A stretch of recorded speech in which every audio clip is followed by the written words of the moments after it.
Yes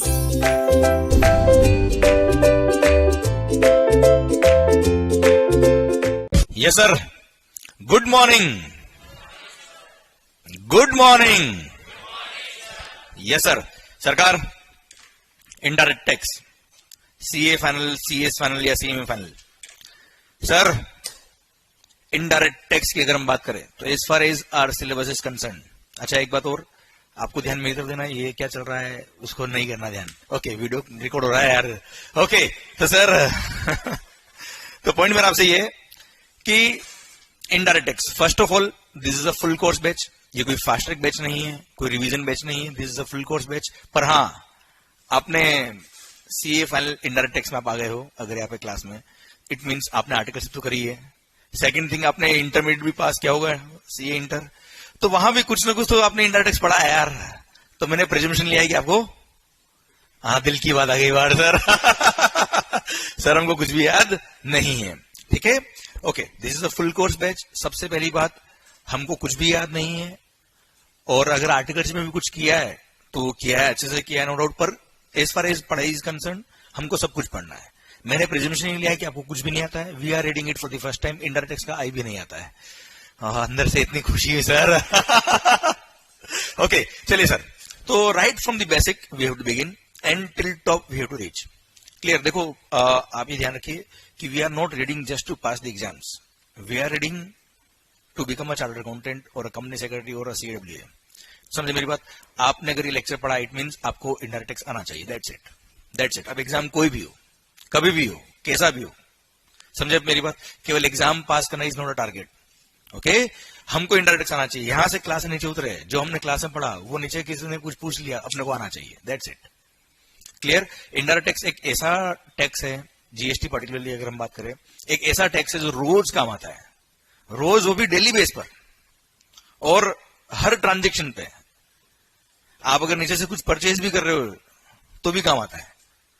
आप समझे मेरी बात? डे टू डे लाइफ में ये टैक्स इतना काम आता है, इसलिए आपको बिल्कुल प्रैक्टिकल और बहुत सॉफ्ट तरीके से समझ आना चाहिए। ओके, चलिए शुरू करें हम। पक्का? ओके, तो सर सबसे पहली बात,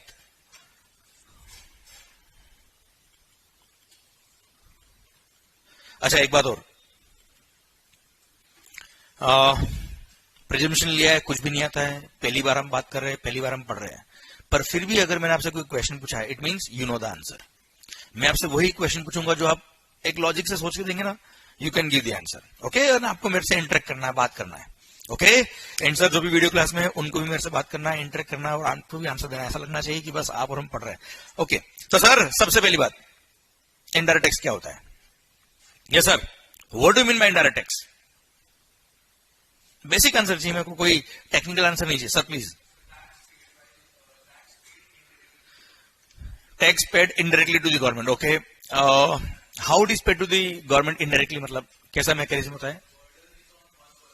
burden is on one person and actually pay कोई और कर रहा है, इंसिडेंस पास ऑन हो रहा है। Very good. Okay, very good. अगर हम बात करें डायरेक्ट टैक्स की, चलिए, what do you mean bye direct tax? Yes sir, answer देना है तो मैं भी सो जाऊंगा। देखो 7 बजे बहुत टाइम बाद उठाऊं मैं भी। Yes sir, direct tax, incidence and impact on the same person. For example of the tax, best income tax. Clear? जो पर्सन पे कर रहा है वही उसका बर्डन बोन कर रहा है, वही उसका इंसिडेंस बोन कर रहा है, किसी और को पास ऑन नहीं कर रहा। Okay, clear? पक्का? इनडायरेक्ट टैक्स का कोई एग्जांपल? जीएसटी सर, आप आए इसलिए सर ओके, चलिए, डायरेक्ट टैक्स हो या इनडायरेक्ट टैक्स हो, और भी बात करते हैं मस्त वाली एकदम। ये टैक्सेस क्या होते हैं? ये सरकार, एकदम बेसिक से बात करना है अपने को, एकदम रूट लेवल से, कॉमन सेंस से, लिटरली कर रहा हूं। इन बातों को करते करते हम पूरा जीएसटी कस्टम पढ़ लेंगे, पता ही नहीं पड़ेगा अपने को। ओके, बिल्कुल रूट से सर, कोई टफ नहीं है। यस सर, डायरेक्ट टैक्स हो इनडायरेक्ट टैक्स हो, what do you mean bye taxes? क्या होता है टैक्स? रेवेन्यू टू दी ओ क्या बात है sir, revenue of the government. Okay, what do you mean by government? चलिए, ये गवर्नमेंट कौन, सरकार कौन है? Central government and state government. ये भली सेंट्रल हो या स्टेट हो, गवर्नमेंट कौन आखिर? हाँ क्या, कहां से, मतलब हम कैसे?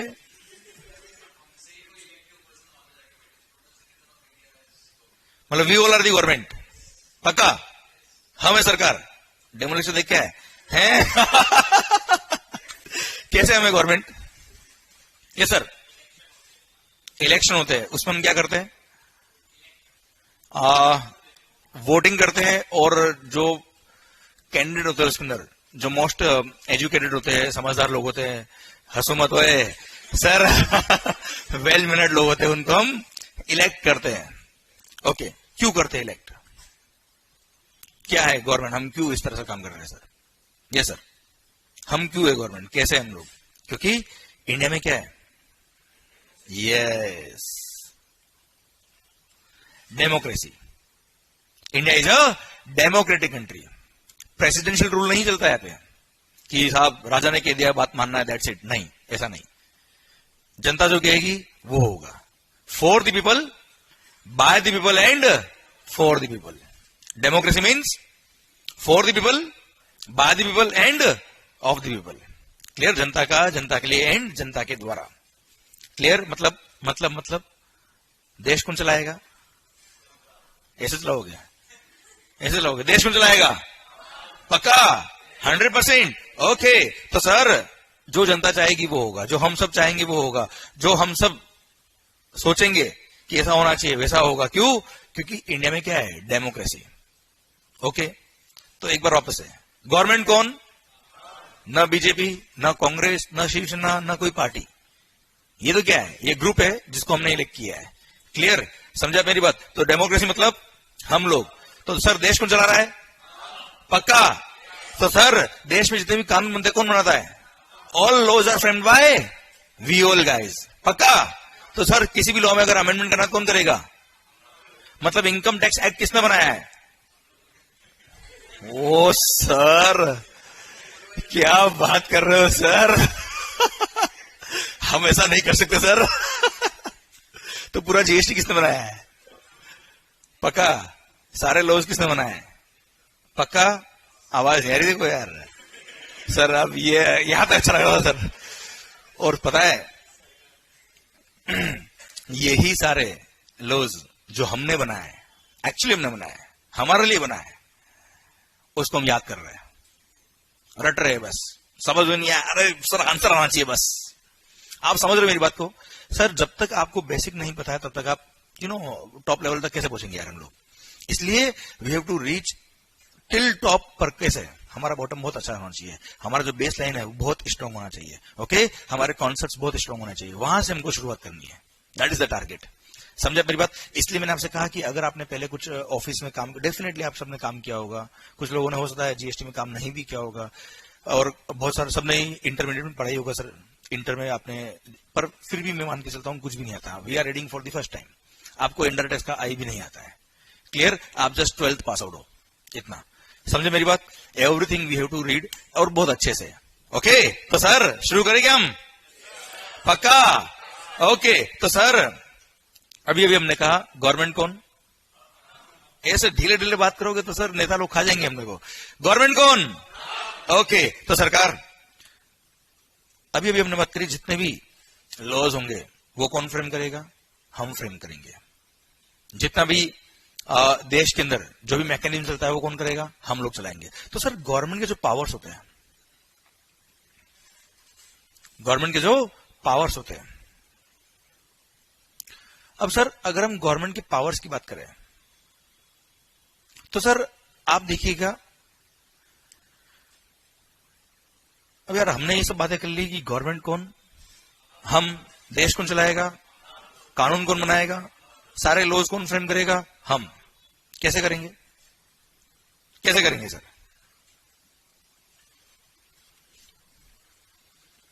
ये सर कैसे फ्रेम करेंगे हम लोग? बिल पास करेंगे?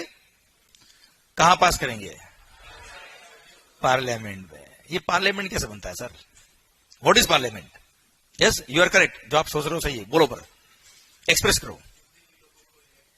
तो सर एक चीज बात कर लेते हैं हम, पूरा देश जो भी चलाएंगे हम चलाएंगे, हम कैसे चलाएंगे सर?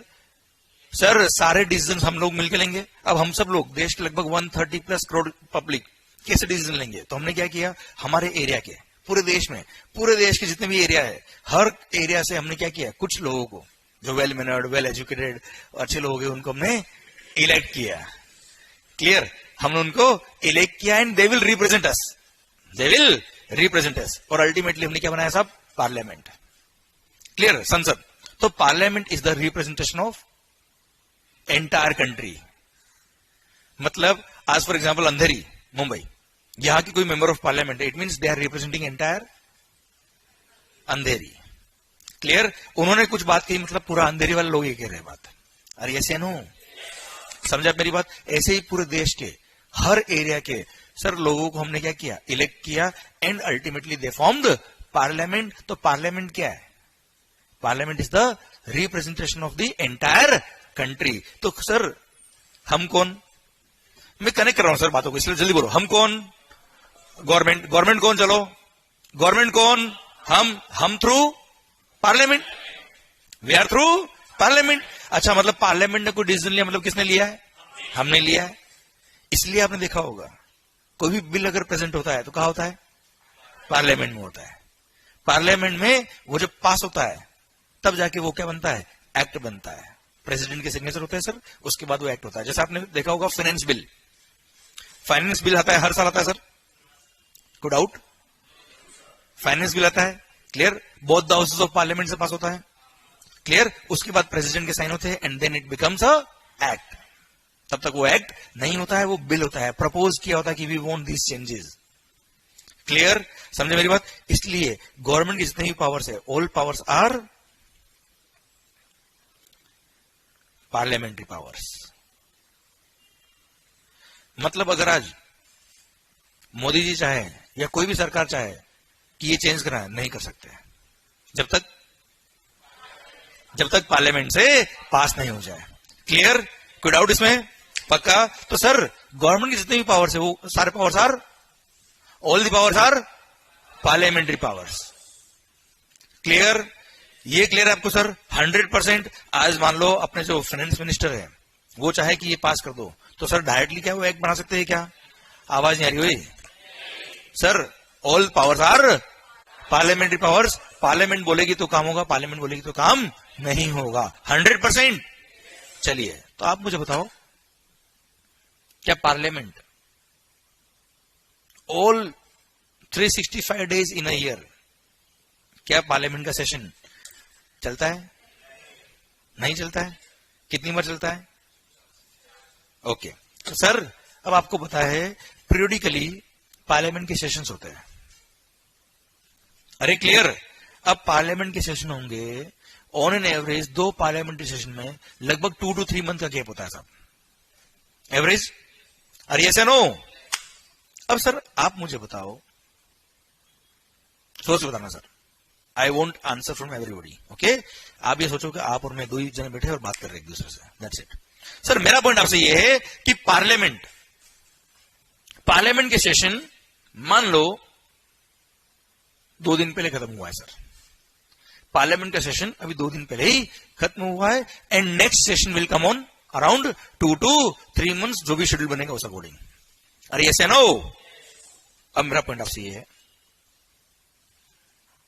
मान लो मुंबई में आज इतनी बारिश आई सर, हर तरफ पानी ही पानी। वो गाना है ना, ब्लू है पानी पानी, यहां ब्लैक है पानी पानी। सर सब तरफ पानी पानी, इतना पानी कि सर पैर रखने की जगह नहीं है और फ्लड जैसा माहौल है। और पता है आपको, इंडिया में देश का लगभग 90% से ज्यादा शुगर कहां स्टोर होता है? पता है आपको? पता है? नहीं? तो it's very easy for me to tell you. Sir जब आपको पता होता ना तो टेंशन है, नहीं पता आपको टेंशन नहीं है सर। देश का मोर देन 90% शुगर मुंबई में स्टोर होता है। मोर देन 90% शुगर मुंबई में स्टोर होता है। अब सर हर तरफ पानी, और सर उस फ्लड में शक्कर सारी धुल गई सर, पानी मीठा हो गया। समंदर का पानी मीठा हो गया सर। मेरा पॉइंट अब आपसे ये है कि सर मुंबई के लगभग सारे शक्कर खराब, more than 90% sugar of the entire India is stored in Mumbai. मान लो खराब हो गया, अब क्या करेंगे कल से? Sugar free. सोचो आप, शुगर एक ऐसी चीज है जो रोज रिक्वायर्ड है। It's a goods of daily necessity. अब मेरा पॉइंट आपसे ये है, अगर डेली बेस पर शुगर रिक्वायर्ड है, सप्लाई बिल्कुल खत्म, हूं तो करो कम से कम।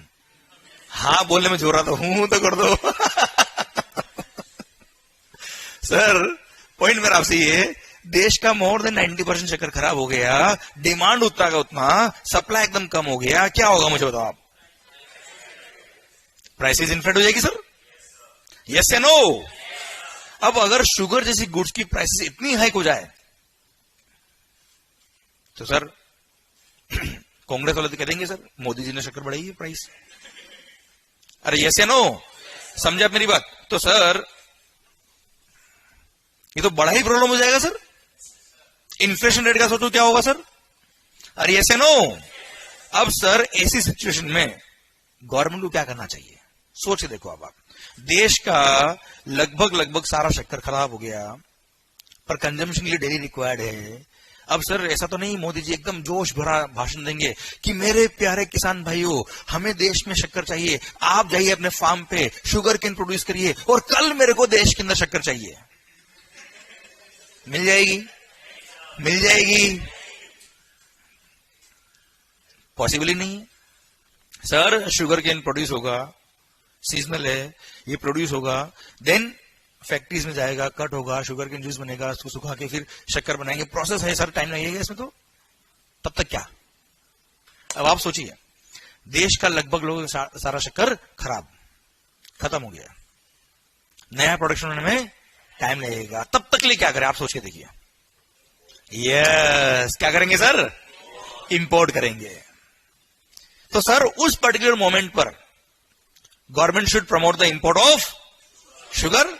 अब इंपोर्ट ऑफ शुगर को अगर प्रमोट करना है तो क्या करे? उस पर हैवी कस्टम्स लगा दे या कस्टम्स एग्जाम कर दे, कम कर दे? कम कर दे, एग्जाम कर दे। अरे यस या नो? अच्छा, कस्टम्स पर अगर रेट ऑफ कस्टम्स कम करना है या उसको एग्जाम करना है, मतलब लॉ के अंदर क्या करना है? चेंज करना है, अमेंडमेंट करना है सर। अरे यस या नो? और लॉ के अंदर अमेंडमेंट कौन कर सकता है सर? पार्लियामेंट का सेशन कब खत्म हुआ है? तो अब क्या करेंगे? अब क्या करेंगे? इमरजेंसी बुलाएंगे। नायक मूवी सबने देख रही कि सर मेरे को कल हर मेंबर ऑफ पार्लियामेंट यहाँ चाहिए दिन में 2 बजे। बोले उड़ के आया, तेरे क्या है, चढ़ के आया, ऐसा? Sir her member of parliament क्या फ्री है क्या? केवल 5 साल मिले उनको करप्शन काम करने के लिए? Sorry sir. अब मेरा पॉइंट आपसे ये है कि पार्लियामेंट का सेशन खत्म हुआ है 2 दिन पहले। अब लॉ में चेंज करना भी बहुत इमरजेंसी है सर। अगर 2-3 महीने वेट कर लिया, खत्म, चाय में नमक डाल के पीना पड़ेगा सर। अरे हाँ है ना? इसलिए ऐसी सिचुएशंस को टेकअप करने के लिए हमने जब लॉ बनाया, सारे कानून हमने बनाया सर, तो हमने क्या किया? कुछ पावर्स गवर्नमेंट को डेलीगेट कर दिए। उनको बोलते हैं डेलीगेटेड पावर्स। हमने सेक्शन नंबर 11 बना दिया जीएसटी के अंदर कि government has the power to grant exemption to any of the goods और सर्विसेज।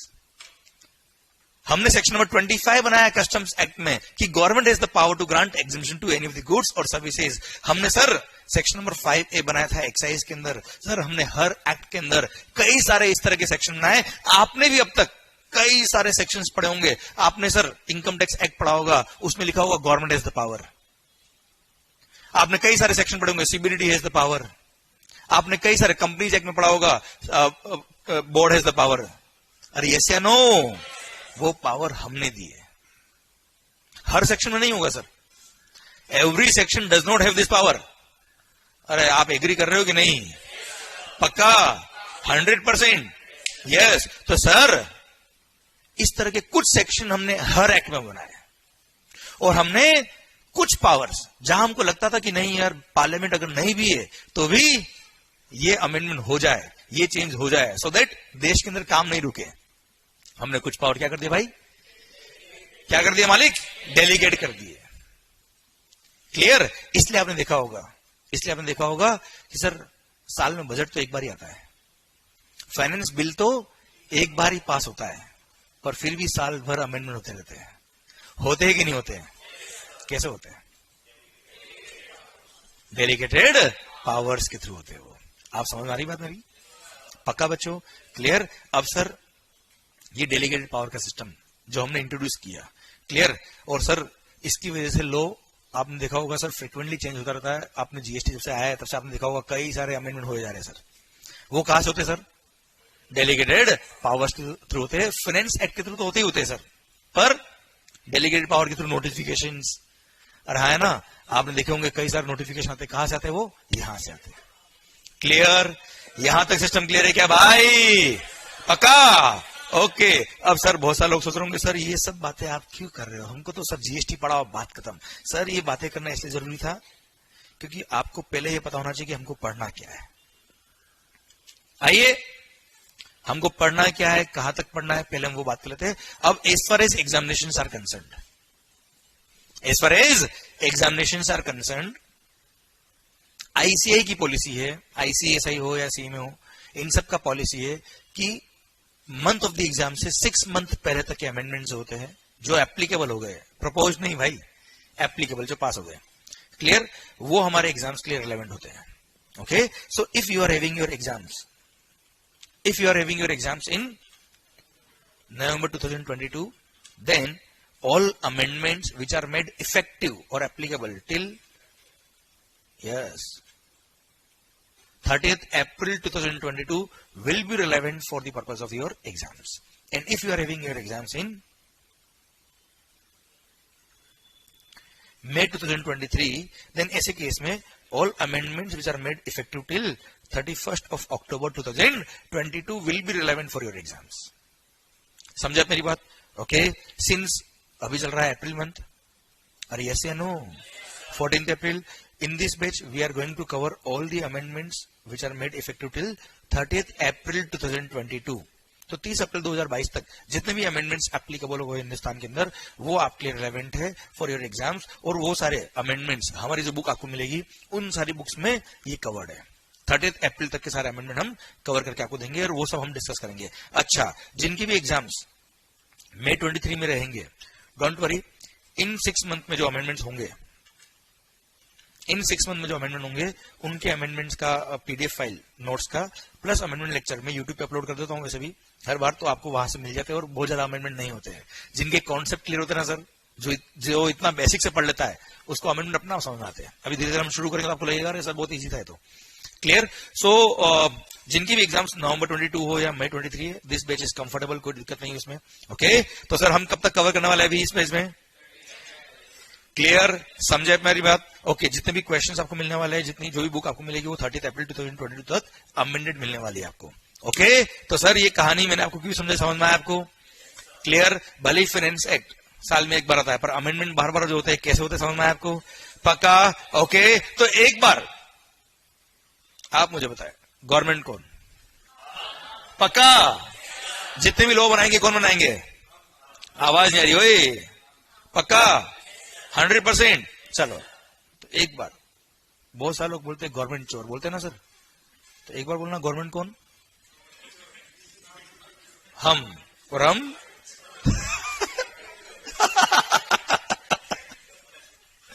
ओके, तो सर ध्यान दीजिएगा, गवर्नमेंट चोर नहीं है।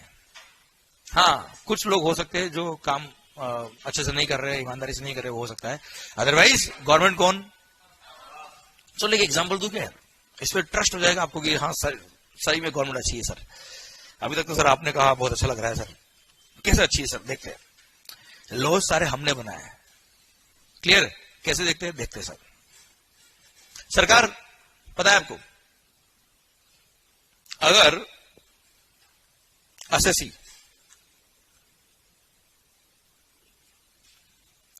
एसएससी में एक ऑन एन एवरेज बात कर रहा हूं, अभी मैंने जीएसटी शुरू नहीं किया मालिक, ऑन एन एवरेज अगर कोई एसएससी टैक्स पे करने में लेट हो जाता है, if he delays in making payment of tax, तो क्या करेंगे? गोली छोड़ा दो, ऐसा फांसी? तो देखो, पेनल्टी लगता है कोई ऑफेंस किया तो, लेट करने में क्या लगेगा? इंटरेस्ट। पता है आपको, अगर कोई एसएससी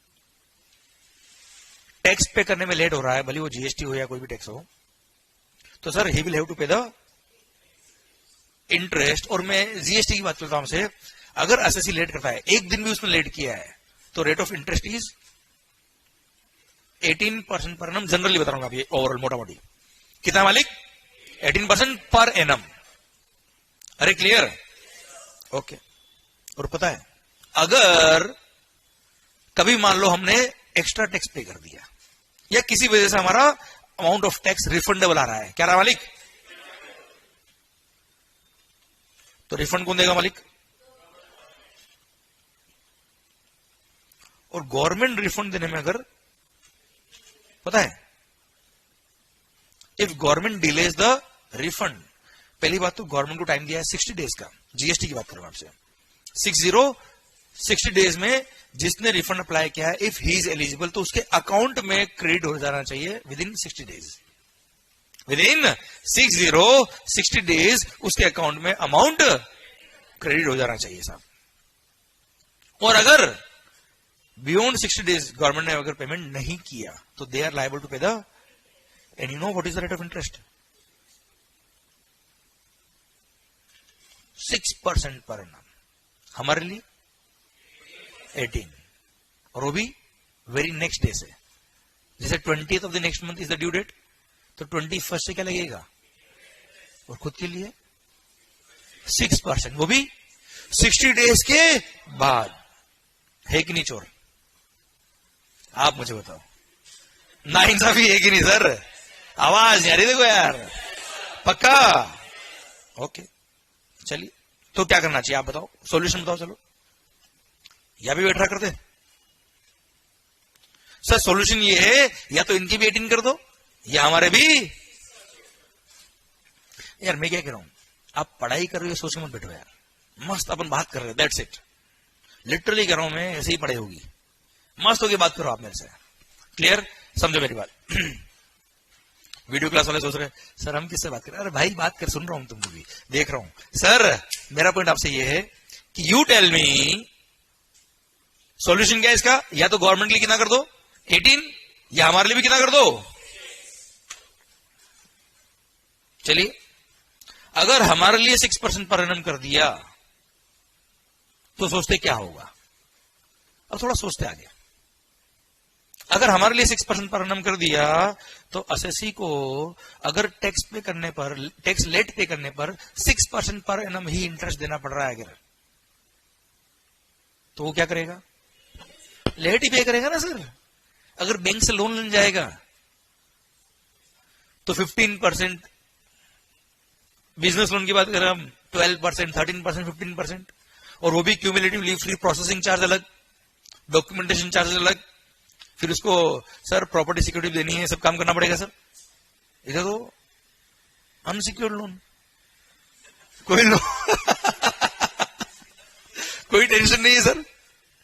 अरे हाँ है ना, आप समझे मेरी बात। मान लो कोई एसएससी है जिसको मंथली 20 लाख रुपए टैक्स पे करना होता है, वो 2 महीने टैक्स पे नहीं करे, 40 लाख का उसको लोन मिल गया सर, वर्किंग कैपिटल लोन, वो भी विदाउट एनी प्रोसेसिंग फीस। किसी को अप्लाई नहीं करना है, कोई प्रोजेक्ट रिपोर्ट नहीं बनवानी सर, किसी को फीस नहीं देनी है, और रेट ऑफ इंटरेस्ट वो तो सर 6% उधर देगा गवर्नमेंट को, इधर 8% किसी और को दे देगा सर, कि तू ले ले पैसे, कोई बात नहीं।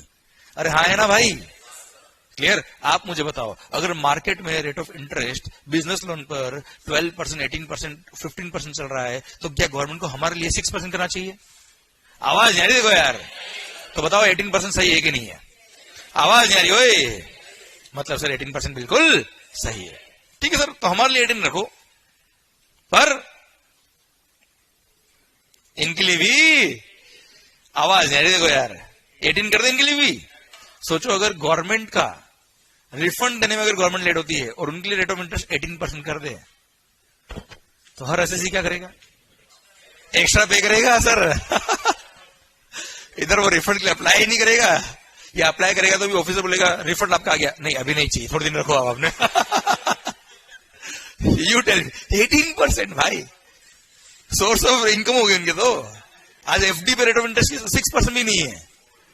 अरे हाँ है ना, यू टेल मी, क्या 18 होना चाहिए? आवाज नहीं आ रही भाई, कितना होना चाहिए? सही है, सही है, पक्का? हमारे लिए, उनके लिए सही है, गलत है? 5 मिनट पहले आप कह रहे थे गवर्नमेंट, आप समझ रहे हो मैं क्या कहना चाह रहा हूं सर? अगर ये बात मैंने आपको नहीं शेयर करी थी, ये 5 मिनट जो डिस्कशन मैंने किया आपसे, हम सबने मिलकर अगर ये सोचा नहीं होता कि आखिर ऐसा क्यों, तो जिंदगी भर गवर्नमेंट को गाली देके ये सेक्शन याद करते हैं जो हो रहा है। आप समझना मैं क्या कहना चाह रहा हूं सर आपसे। हम जिंदगी भर क्या करते सर? सर गवर्नमेंट चोर, गवर्नमेंट चोर, 2-3 लोग तो पता नहीं क्या क्या और बोलते थे सर। यू टेल मी, सही है कि नहीं है बताओ मुझे आप, बस। तो वो हमको समझना है सर। सर क्या है सबको पता, क्यों है ये अगर समझ में आ गया ना सर, तो this is the difference between accountant and chartered accountant. समझ रहे मेरी बात आप? This is what is required, this is what is required. और मैं कोशिश करूंगा वहां तक हम पहुंच जाए, हर सेक्शन को लेके, हर बात को लेके। वो अगर आप पहुंच गए ना सर, फिर आप देखो अमेंडमेंट भी होता है ना अगर, तो आपको समझ में आएगा आखिर ये क्यों हो रहा है, कैसे हो रहा है, इंडस्ट्री की रिक्वायरमेंट क्या थी। आप समझ रहे हो मेरी बात सर? अगर कभी रेट ऑफ इंटरेस्ट 18 से मान लो सर 15 हो गई या 20 हो गई, तो आपको आइडिया रहेगा कि हाँ यार 20 या 18 क्यों हुआ या 15 क्यों हुआ है। यहां अगर 6% है और 6 से अगर 5 हो गया, तो आपको लगेगा नहीं यार एफडी पे रेट ऑफ इंटरेस्ट 5% हो गया आज की तारीख में, तो यहां 6 तो गलत था सर। अरे हाँ है ना मेरी बात, समझ रहे हो आप? ये गवर्नमेंट कौन है? आवाज नहीं आ रही हो? गवर्नमेंट के प्रोविजंस गलत नहीं है सर। हाँ कुछ ऑफिसर्स होंगे जो गलत होंगे सर, गवर्नमेंट चोर नहीं है। समझे आप मेरी बात? दैट्स द स्पिरिट जिससे हमको पढ़ना है। क्लियर? तो शुरू करें क्या इनडायरेक्ट टैक्स? पक्का 100%। तो गवर्नमेंट कौन? आवाज आ रही हो? गवर्नमेंट कौन? Okay, taxes are the revenue of the. Tax pay कौन करता है सर? भले डायरेक्ट टैक्स हो या इनडायरेक्ट टैक्स हो, पे कौन करता है? हम लोग पे कर रहे हैं, हम लोग पे कर रहे हैं, पूरे देश के लोग मिलकर पे कर रहे हैं सर। किसको पे कर रहे हैं? गवर्नमेंट कौन? कौन पे कर रहा है?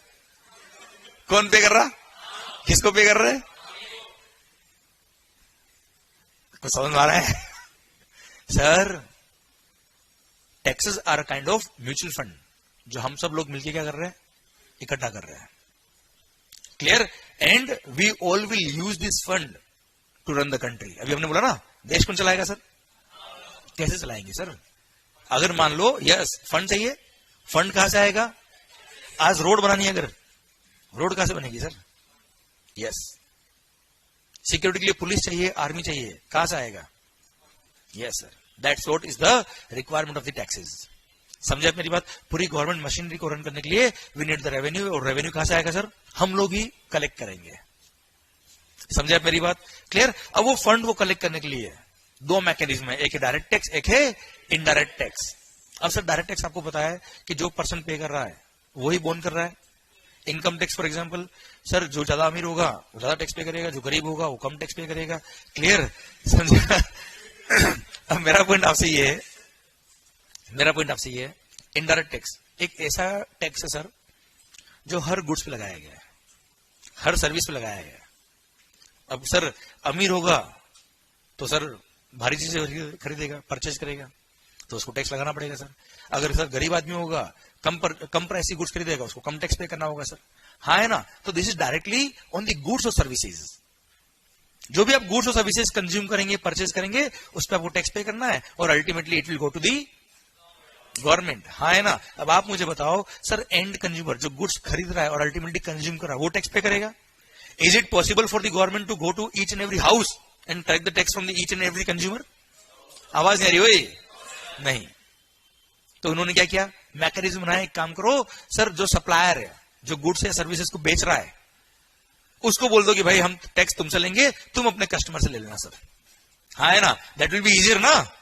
आज जैसे हमने आपको सर्विसेज प्रोवाइड करी, तो we will collect the tax from you and we will pay to the government. That is more easier than to collect directly from you all guys. Yes और नो? समझे मेरी बात? That's why mechanism to charge the goods and services is indirect tax, जिसमें pay कोई और कर रहा है और अल्टीमेटली बोन कोई और कर रहा है। समझा मेरी बात?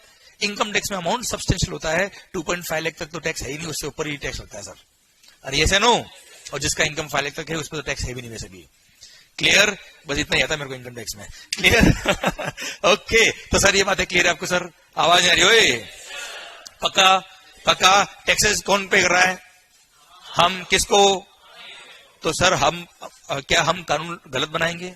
लॉ गलत बनाएंगे? लॉ किसने बनाए? किसके लिए बनाए? Yes, that's it, that's it, that's what the spirit should be जब हम पढ़ाई करें तब। ओके, और पढ़ाई को कोई बढ़ने की नहीं पढ़ना अपने को, आराम से मस्त होकर हले हले पढ़ेंगे।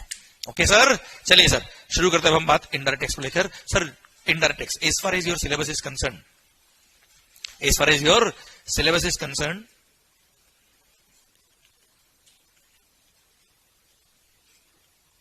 इनडायरेक्ट टैक्स के अंदर दो पोर्शन है साहब, GST and customs plus FTP. Writing समझ मारी आपको मेरी? थोड़ा और बिगड़ेगा आगे जाके सर। ओके सर, मेरा पॉइंट आपसे ये है, जीएसटी की अगर हम बात करें, अच्छा indirect tax 100 marks, paper 100 marks का सर, इसमें 75 मार्क्स का पोर्शन होता है जीएसटी का, 25 मार्क्स का पोर्शन होता है customs plus foreign trade policy का सर, एफटीपी। ओके, तो सर शुरुआत किससे करें ये बताओ आप? तो शुरुआत किससे करें, क्या पढ़े, जीएसटी या customs?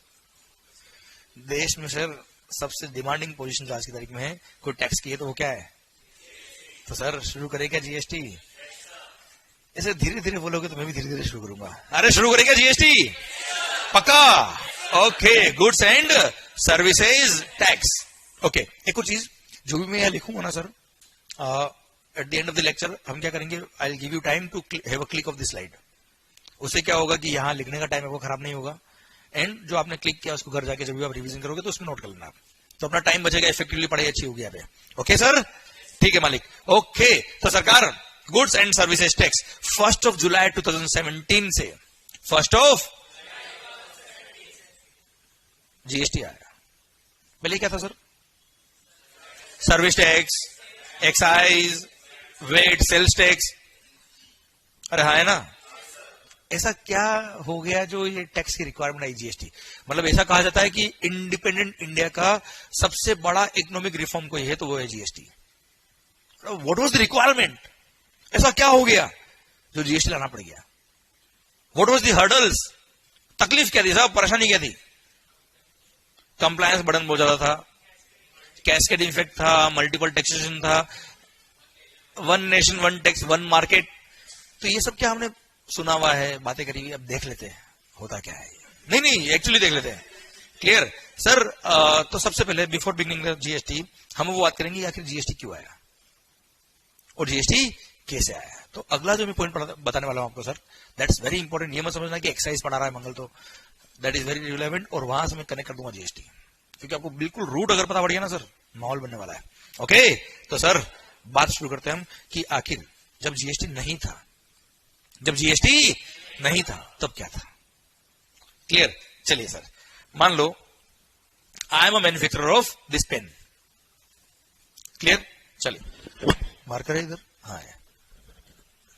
Okay, I am a manufacturer of this marker. पूरी लेक्चर इस मार्कर पे खत्म हो जाएगा सर अपना। Okay, I am a manufacturer of this, brand name Mangal. Okay sir, अब ये मार्कर अगर मैं मैन्युफैक्चर करता हूं, अब मैं मैन्युफैक्चर तो यार। ओके सर,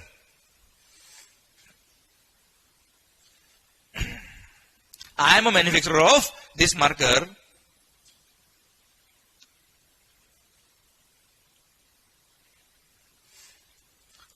मैंने इसको मैन्युफैक्चर करने के लिए रॉ मटेरियल परचेज किया होगा सर, कई सारे raw material, input service, capital goods purchase किए होंगे सर मैंने।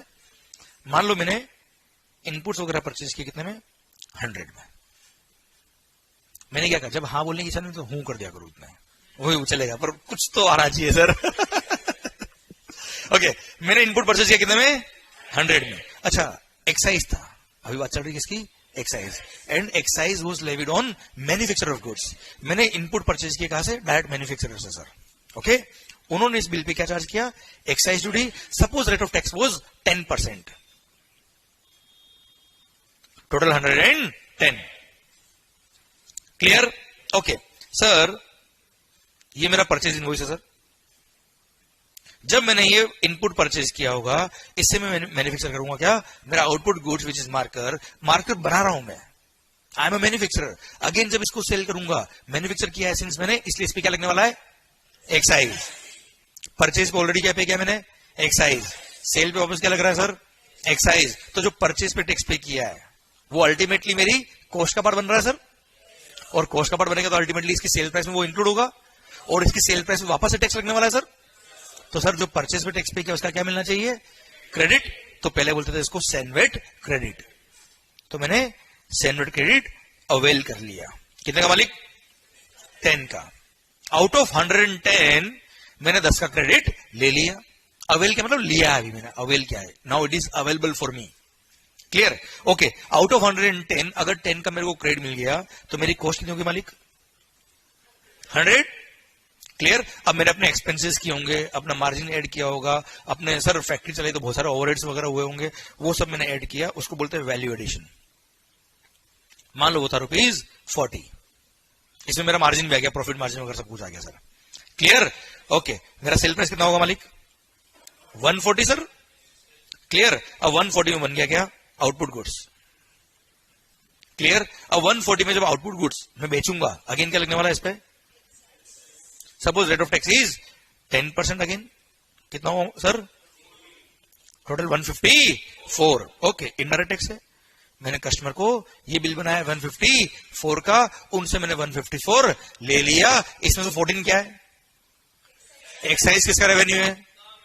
क्या मेरा रेवेन्यू है? किसको पे करना है मेरे को? गवर्नमेंट को. मैंने आपसे कलेक्ट किया, गवर्नमेंट को पे करूंगा. कैसे पे करूंगा सर? जब 14 पे करने जाऊंगा तब मैंने 10 रुपये तो ऑलरेडी पे किया हुआ है, जिसका मैंने क्या लिया था सर? CENVAT credit. वो क्रेडिट को मैं क्या कर लूंगा? यूज कर लूंगा. That was available for me ना. तो मैंने 10 का क्रेडिट यूज कर लिया. CENVAT credit used. Sir balance कितना बचा मालिक? 4. ये 4 में क्या कर दूंगा? पे कर दूंगा. क्लियर? तो अल्टीमेटली गवर्नमेंट को कितना मिल गया सर? आवाज नहीं आ रही हो? पक्का? क्लियर? कस्टमर से कितना गया है? कस्टमर की पॉकेट से कितना टैक्स गया है? गवर्नमेंट को कितना गया है? क्लियर? पक्का? This is how excise was running. Okay sir, पक्का? चलिए, अब मेरा क्वेश्चन आपसे ये है कि अगर मान लो ये क्रेडिट का सिस्टम नहीं होता, ये तो 10 का क्रेडिट मिला ना सर, ये अगर नहीं होता तो क्या होता है? देख लेते वो भी. अगर ये 10 का क्रेडिट नहीं होता तो क्या होता सरकार? मैंने इनपुट परचेज किया 100 में, एक्साइज ड्यूटी पे किया कितने में? 10. टोटल 110. ये मेरा परचेज इनवॉइस सर. क्रेडिट डब्बा 0, कुछ भी नहीं है sir. Cost value addition 40. Total 150. Sir ये मेरा आउटपुट गुड्स बन गया. इस पे क्या लगेगा सरकार? एक्साइज. अगेन 10% कितना होता सर? 15. टोटल ये मेरा सेल इनवॉइस बन गया. 15 रुपये क्या है इसमें? 15 रुपये क्या है? एक्साइज. आपसे लिया, किसको पे करूंगा? गवर्नमेंट को पे करूंगा. कैसे पे करूंगा? क्रेडिट तो कुछ है ही नहीं. पूरा 15 क्या करूंगा? गवर्नमेंट को पेमेंट कर दूंगा. अब आप मुझे बताओ, ध्यान से देख के बताओ, ये 165 जो कंज्यूमर को, जो मेरे कस्टमर थे, उनसे मैंने 165 लिया, इसमें से टोटल टैक्स गवर्नमेंट को कितना गया? टोटल एक्साइज कितना लग गया सर? अल्टीमेटली गुड्स की कॉस्ट विदाउट एनी टैक्स कितना था सर? गुड्स कौन सी थी? मार्कर. क्लियर? मार्कर पर रेट ऑफ टैक्स कितना था सर? मार्कर की वैल्यू कितनी है विदाउट टैक्स? 140. 140 का 10% कितना हुआ सर?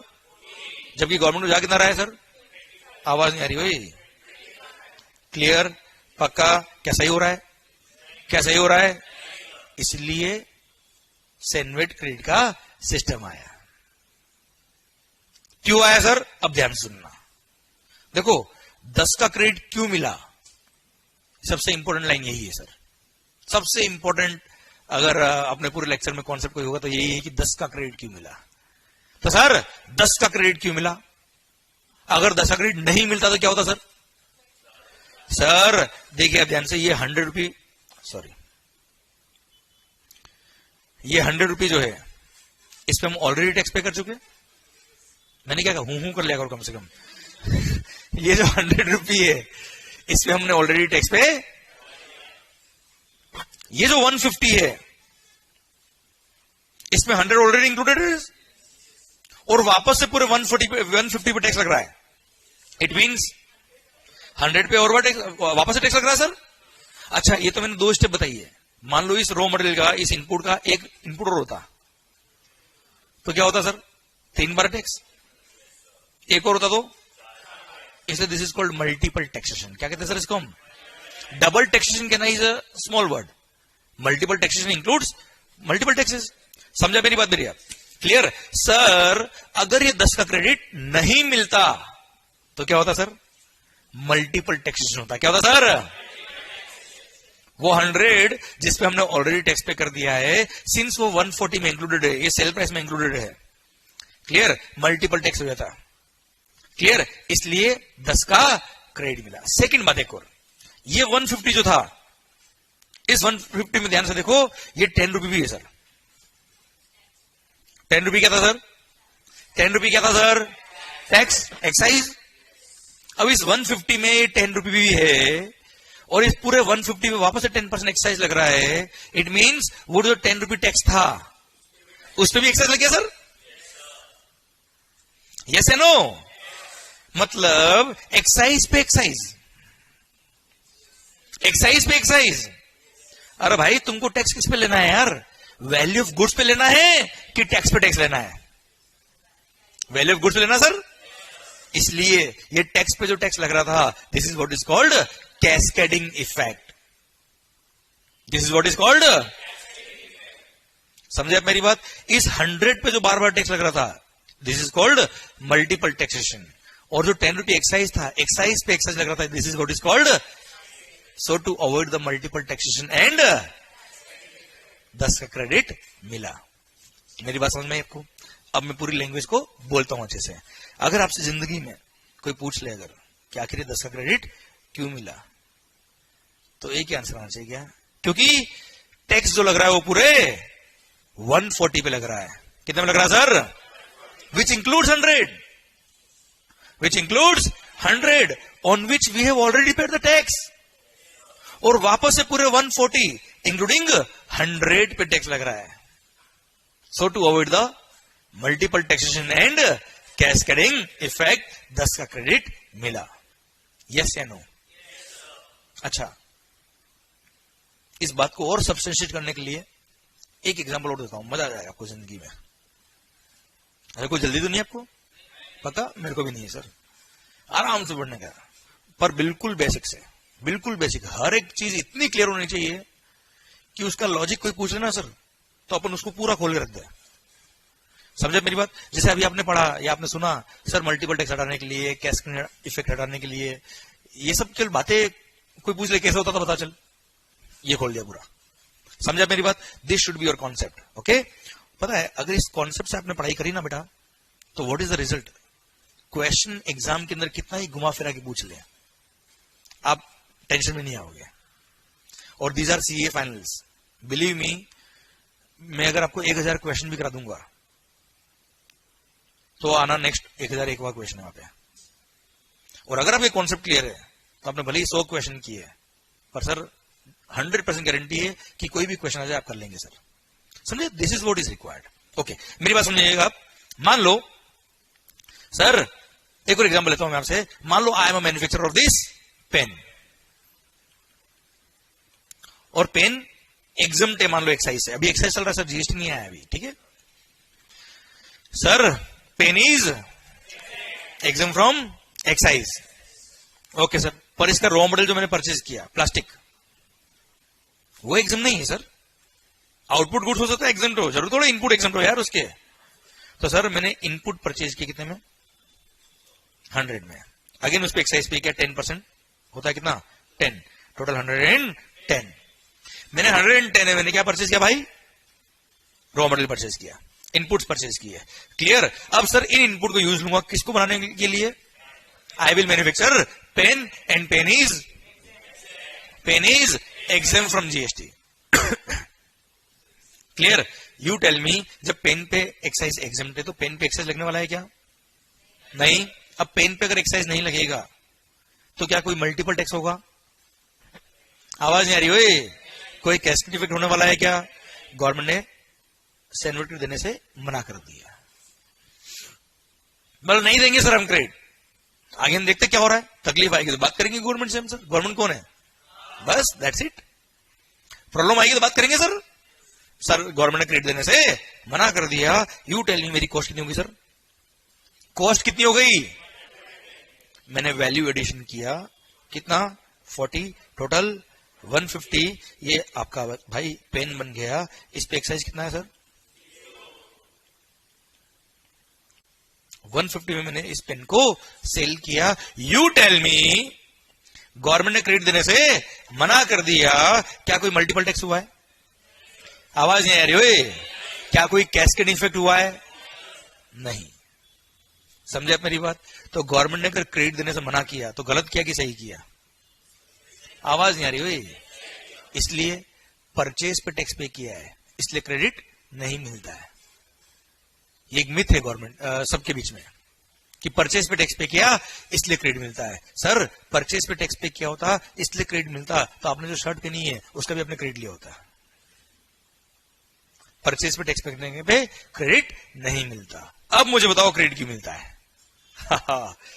अब आंसर जो आएगा ना, माहौल आंसर आएगा। अब समझना है 10 का क्रेडिट क्यों मिला। अब सुनना मेरी बात को, 10 का क्रेडिट क्यों मिला, क्योंकि टैक्स जो लग रहा है वो पूरे 140 पे लग रहा है।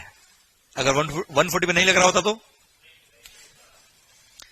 क्योंकि टैक्स जो लग रहा है वो पूरे 140 पे लग रहा है, which includes 100 on which we have already paid the tax, और वापस से पूरे 140 इंक्लूडिंग 100 पे टैक्स लग रहा है। So to avoid the multiple taxation and cascading effect 10 का क्रेडिट मिला।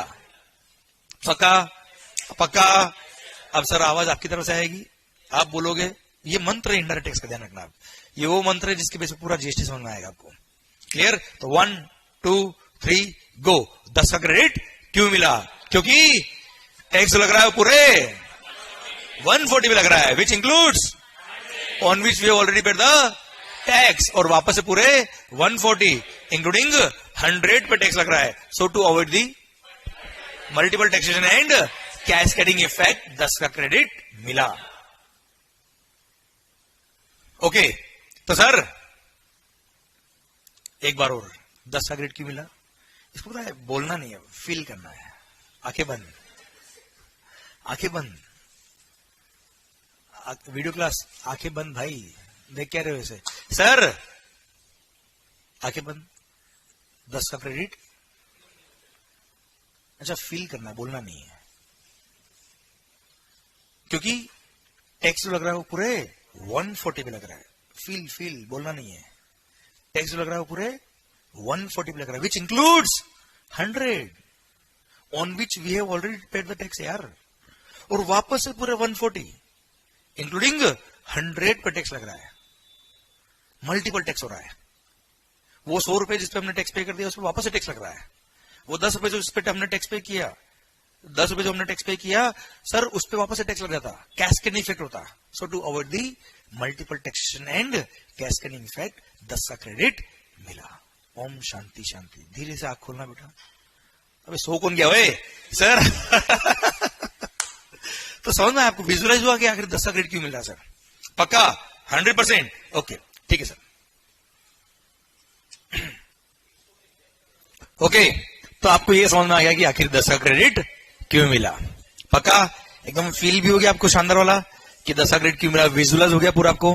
पक्का ओके डन। चलिए सर अब बात करते हैं, काम करते हैं कि यार सर जब जीएसटी नहीं था, एक्साइज था ओके, पर वेट भी तो था सर, सेल्स टैक्स। चलिए सर अब वेट और सेल्स टैक्स दोनों का साथ में एग्जांपल वेट और एक्साइज दोनों का साथ में एग्जांपल ले लेते हैं हम लोग. Again I am a manufacturer.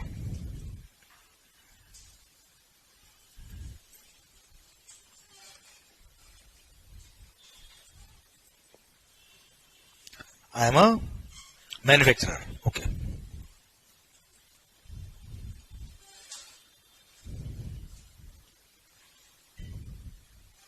Okay मैं मार्कर मैन्युफैक्चर करता हूं सर. ओके मालिक, ठीक है. अब मार्कर्स मैन्युफैक्चर करने के लिए मैंने पेन परचेज किए, प्लास्टिक परचेज किया, मैंने रॉ मटेरियल परचेज किया, मैंने इनपुट परचेज किया सपोज 100 में. मैन्युफैक्चरर से परचेज किया सर, उसने क्या लगाया होगा अगेन? रेट 10%. कितना हो गया सर? 10. टोटल 110. पर सिंस उस पर्सन ने सेल भी तो किया है सर, जिसने मैन्युफैक्चर किया, एक्साइज लग गया, बट उसने सेल भी किया है sir. That's why he will charge sales tax which is called VAT. ओके, वेट था मान लो 4%, 4.4. टोटल 114.40. तो मेरे को परचेज बिल आया 114.40 का, उसमें से 10 क्या था भाई? एक्साइज 4.4. अब आवाज आएगी चाय पीने के बाद सब. सर पॉइंट मेरा आपसे ये है कि sir since I am manufacturer of this markers, and marker manufacture करने में क्या लगेगा सर? मार्कर्स मैन्युफैक्चर करने में क्या लगेगा? एक्साइज. एंड मार्कर जब सेल करूंगा तब क्या लगेगा sir? VAT. Okay, on sale of this markers I will have to pay the excise as well as VAT. और मैंने परचेज पे ऑलरेडी क्या पे किया है? Excise plus VAT. तो मेरे को दोनों को क्या मिलेगा? क्रेडिट. तो since excise was the revenue of central government, तो इसका क्रेडिट भी कौन देगा? Central government. इसलिए इसको बोलते थे सेनवेट क्रेडिट. सेनवेट मतलब central value added tax. Central VAT, central VAT एक तरह से हो गया. ओके, तो मैंने सेनवेट क्रेडिट अवेल किया 10 का. ओके, मैंने वेट क्रेडिट अवेल किया कितने का मालिक? 4.40 का. तो अल्टीमेटली मेरी कॉस्ट होगी कितनी सर? 100. ओके, मैंने वैल्यूडेशन किया फिर 40 का. टोटल 140. ये मेरा हो गया sale price of the marker. ये मेरा आउटपुट गुड्स. ओके सर, जब मैं इसको बेचूंगा सबसे पहले क्या लगेगा? एक्साइज सपोज 10% होता है 14. टोटल 154. जब बेचूंगा अगेन क्या लगेगा? VAT. VAT is the rate suppose 4% again. कितना होता सर? 6 बोलो ना भाई 16. ओके, क्लियर सर. टोटल 160.16. ये हमारा सेल इनवॉइस बन गया 160.16 का. इनडायरेक्ट टैक्स है. मैंने आपको 160.16 में सेल कर दिया, आपसे मैंने 160.16 ले लिया. इसमें से 14 क्या? जल्दी बताओ फास्ट. 14 क्या है? एक्साइज. किसको पे करना है? आवाज नहीं आ रही हो? ओके, कैसे पे करूंगा? मेरे पास 10 का क्या पड़ा है? तो I will use CENVAT credit of ₹10 and balance 4 I will pay. Good out. Okay, 6.16 कैसे पे करूंगा मालिक? 4.40 का वेट क्रेडिट यूज करूंगा और बैलेंस 1.76 पे कर दूंगा. यस या नो? चलिए, मेरा क्वेश्चन आपसे ये है, मेरा क्वेश्चन एक सिंपल सा आपसे ये है. मान लो कभी मेरे पास सेनवेट क्रेडिट एक्स्ट्रा पड़ा है, मान लो 20 का लायबिलिटी, 20 का क्रेडिट पड़ा है सर, और लायबिलिटी केवल 14 की है सर. सपोज 6 रुपये एक्स्ट्रा पड़ा है मेरे पास सेनवेट क्रेडिट, और वेट क्रेडिट कम है सर. क्या सेनवेट क्रेडिट वेट की लायबिलिटी को पे करने में काम ले सकता हूं क्या सर मैं? आवाज नहीं आ रही सर. पक्का नहीं? क्यों नहीं? Different governments. आपने एक्साइज पे किया था किसको? क्रेडिट भी कौन देगा? क्या वेट की लायबिलिटी के लिए सेनवेट क्रेडिट यूज कर सकते हैं क्या सर हम? चलो रिवर्स कैसे लेते हैं. मान लो कभी वेट का क्रेडिट एक्स्ट्रा पड़ा है, मान लो suppose if you have extra credit of VAT, can you use it for payment of liability of central tax excise? आवाज नहीं आ रही हो? Why not? क्योंकि आपने वेट किसको पे किया है? स्टेट गवर्नमेंट को. क्लियर? क्या सेंट्रल गवर्नमेंट क्रेडिट देगी कभी इसका? नहीं. Clear?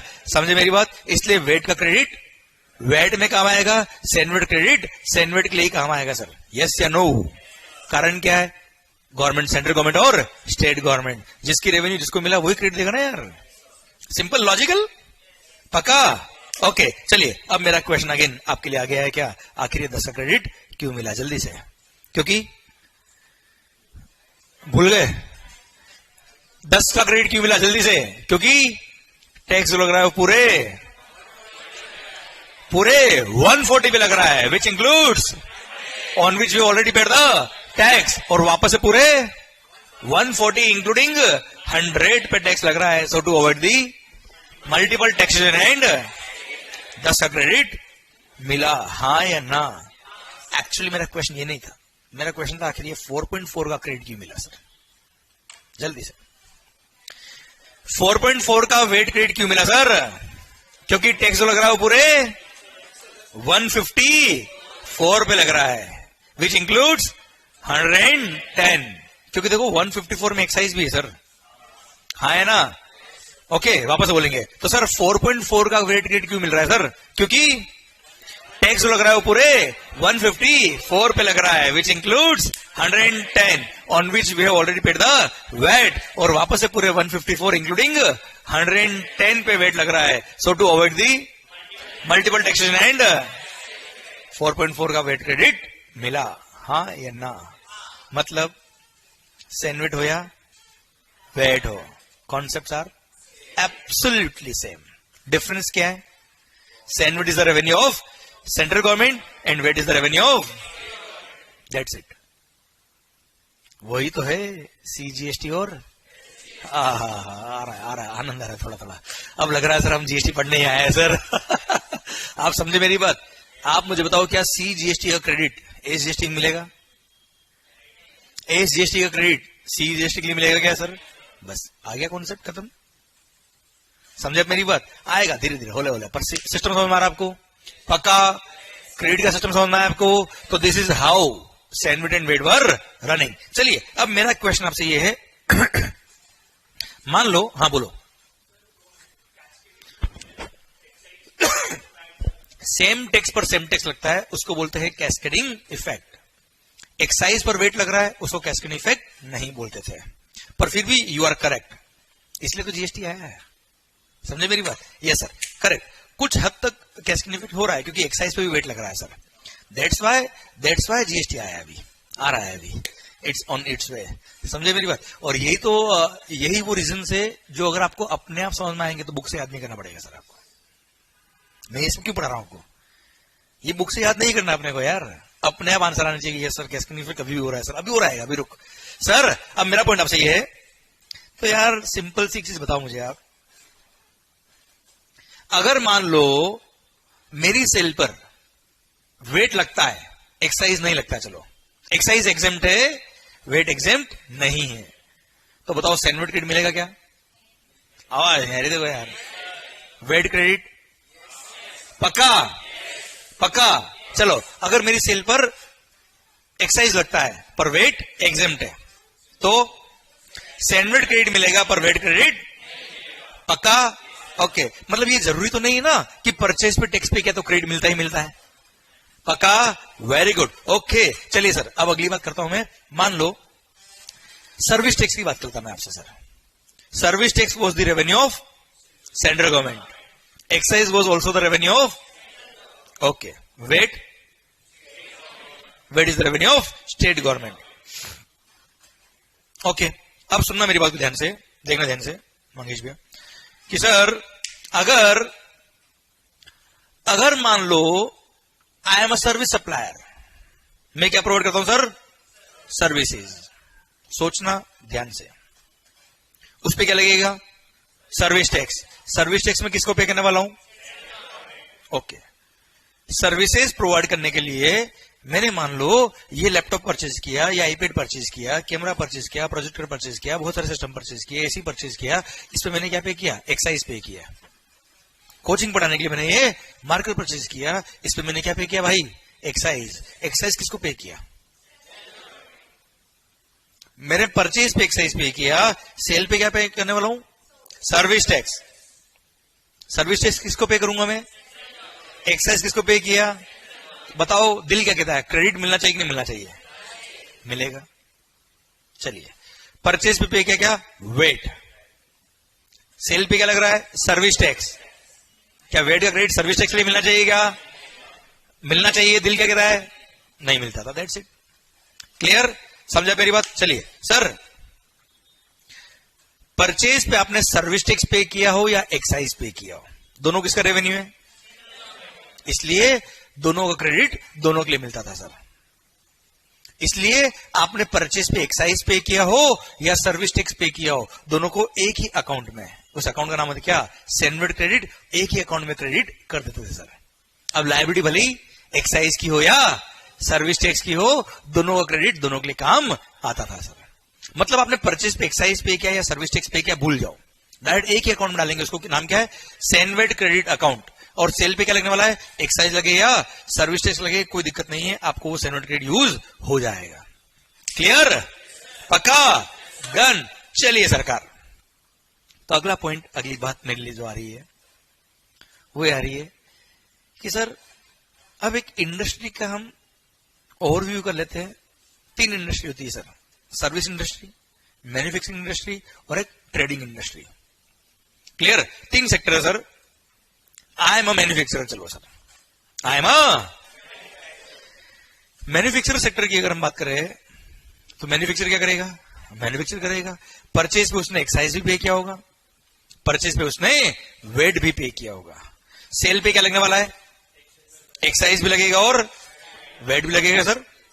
Now you tell me, अगर परचेज पे एक्साइज पे किया, परचेज पे वेट पे किया और सेल पर एक्साइज भी है और वेट भी है, यू टेल मी मेरे को क्रेडिट मिलेगा कि नहीं मिलेगा? और मिलेगा तो किसका मिलेगा सर? आवाज नहीं आ रही हो? दोनों का मिलेगा सर? पक्का? तो सर मैन्युफैक्चरर अगर मैं हूं, मैंने परचेज पे अगर एक्साइज पे किया तो मुझे एक्साइज पे किया या सर्विस टैक्स पे किया, होता ना आई एम अ मैन्युफैक्चरर, पर मैंने कंसल्टेंसी लिया आपसे सर, एडवर्टीजमेंट करवाया आपसे सर, मार्केटिंग करवाया मैंने आपसे, अरे ऐसे नो। तो सर मैंने परचेज पे एक्साइज पे किया हो या सर्विस टैक्स पे किया हो, मेरे को उसको क्या मिल जाएगा? सेनवेड क्रेडिट मिल जाएगा। परचेज पे अगर मैंने वेट पे किया तो मेरे को वेट का क्या मिल जाएगा सर? वेट का क्रेडिट मिल जाएगा सर। अब सेल पे भले एक्साइज लगे या वेट लगे, मेरे को कोई टेंशन नहीं है, दोनों का मेरे को क्या मिलने वाला है? क्रेडिट। कोई डाउट? चलो सेकंड केस, मान लो आई एम अ ट्रेडर। दिल थाम के, आई एम अ, क्या करता हूं साहब? ट्रेडिंग करता हूं, परचेज करके बेचता हूं। परचेज पे क्या पे किया? परचेज, चलो आई एम ए ट्रेडर और मैंने डायरेक्ट मैन्युफैक्चरर से परचेज किया सर। परचेज पे क्या पे किया होगा? Excise as well as VAT. अच्छा, मैंने आई एम अ ट्रेडर, मेरी दुकान है सर, मेरा शोरूम है, मैंने आपसे मार्केटिंग सर्विसेज ली, आपसे ऑडिटिंग सर्विसेज ली, आपसे अकाउंटिंग सर्विसेज ली, उस पर क्या पे किया होगा? कई सारी सर्विसेज मैंने ली यार अपने बिजनेस के लिए। मेरी सेल पे क्या लगने वाला है? I am a trader, VAT. अब जब मैं सेल पे वेट पे करूंगा, परचेज पे मैंने एक्साइज भी पे किया है, सर्विस टैक्स भी पे किया है, वेट भी पे किया है, यू टेल मी किसका क्रेडिट मिलेगा, किसका नहीं मिलेगा? सिर्फ वेट का मिलेगा। सर्विस टैक्स का, एक्साइज का पक्का 100%। तो सोचो आप, आई am a trader before GST, आप सोचिए आप, आई एम अ ट्रेडर, मेरा शोरूम है सर, मैंने आपसे कंसल्टेंसी ली, मार्केटिंग करवाया, बिल पे सर्विस टैक्स लग गया है 15%। 10 लाख की सर्विसेज भी मैंने अगर लिए साल में फॉर द एंटायर ईयर, अगर 10 लाख की सर्विसेज भी ली है, एक नॉर्मल बिजनेसमैन की बात कर रहा हूं मैं आपसे, उसने 1.5 लाख क्या पे क्या होगा? Service tax.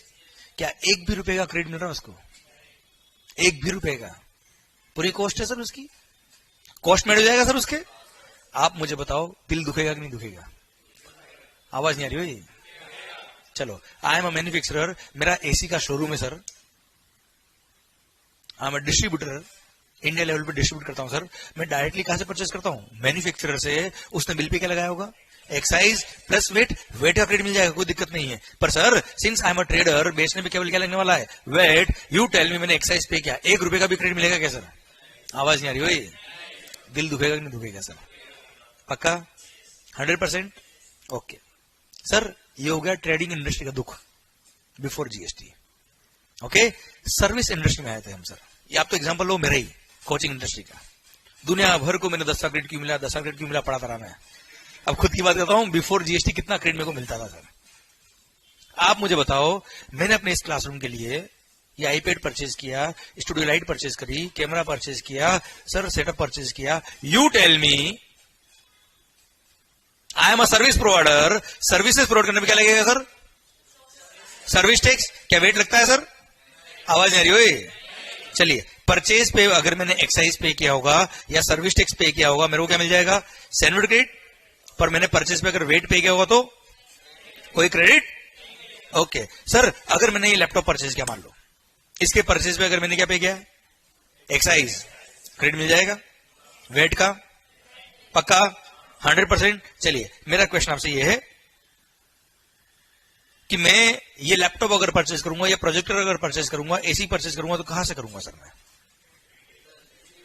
डायरेक्ट फैक्ट्री तो जाऊंगा नहीं सर। आप समझना मेरी बात को। मेरे को एक कैमरा परचेज करना है, कहां फैक्ट्री पहुंचूंगा इसकी मैं? ये सोनी, इसका फैक्ट्री का है गुड़गांव, पता है आपको? गुरुग्राम, पता है आपको? तो सर, वैसे मुझे भी नहीं पता, पर सर मेरा पॉइंट आपसे ये है कि मैं एक कैमरा लेने के लिए मुंबई से गुरुग्राम जाऊंगा सर। वहां चला भी गया तो क्या एक कैमरा बेचेगा मेरे को? क्या बोलेगा बाहर निकल भैया फटाफट? यस या नो? यू टेल मी, ये एसी परचेज करना है, प्रोजेक्टर परचेज करना है, एक लैपटॉप परचेज करना है, कैमरा परचेज करना है, कहां जाऊंगा मैं? कोई पास में एक शोरूम होगा, दुकान होगी, वहां जाऊंगा सर मैं। वो बिल पे क्या लगाएगा सर? आवाज नहीं आ रही हो? VAT. He can't charge excise. पक्का? परचेज पे उसने वेट पे किया, क्लियर सर। मेरी सेल पे क्या लगेगा? क्या कोई क्रेडिट मिलेगा? आवाज नहीं आ रही हुई? क्या लिखा होता तो क्रेडिट मिलता? एक्साइज होता तो क्रेडिट मिलता, पर जो चाहिए वो है नहीं, जो है वो don't link it with the life. Sir मेरा जिंदगी ऐसी चल रही थी सर बिफोर जीएसटी। अब थोड़ा इमोशन से बाहर आ जाओ सर वापस। मेरा पॉइंट आपसे ये है कि सर प्रैक्टिकली होके सोचिए आप तो छोटा सा एग्जांपल लो इस क्लासरूम का यार। सर जो इक्विपमेंट आपको दिख रहा है, हर एक चीज कहीं ना कहीं मैन्युफैक्चर हुई है सर। मैन्युफैक्चर करने में क्या लगा है? एक्साइज। 1 रुपए का भी क्रेडिट प्रैक्टिकली सर्विस प्रोवाइडर को नहीं मिल पा रहा। अच्छा, मैं मैन्युफैक्चरर की अगर बात करूं तो ये मत समझना कि मैन्युफैक्चरर को एक्साइज क्रेडिट मिलता तो हर चीज का उसको क्रेडिट मिलता होगा। अब मैन्युफैक्चरर ने भी अपनी फैक्ट्री के लिए, अपने ऑफिस के लिए एसी परचेज किया होगा, लैपटॉप परचेज किया होगा, तो क्या उसने भी मैन्युफैक्चरर से परचेज किया होगा? क्या उसने भी मैन्युफैक्चरर से परचेज किया है? नहीं ना। तो कई सारी गुड्स का उसको भी क्रेडिट। सोचिए आप, कितना कैस्केड इफेक्ट हो रहा था, कितना मल्टीपल टैक्स हो रहा था बिफोर। तो there was a requirement of a system, there was a requirement of a system. अच्छा देखो, गवर्नमेंट ने मना नहीं किया क्रेडिट लेने के लिए।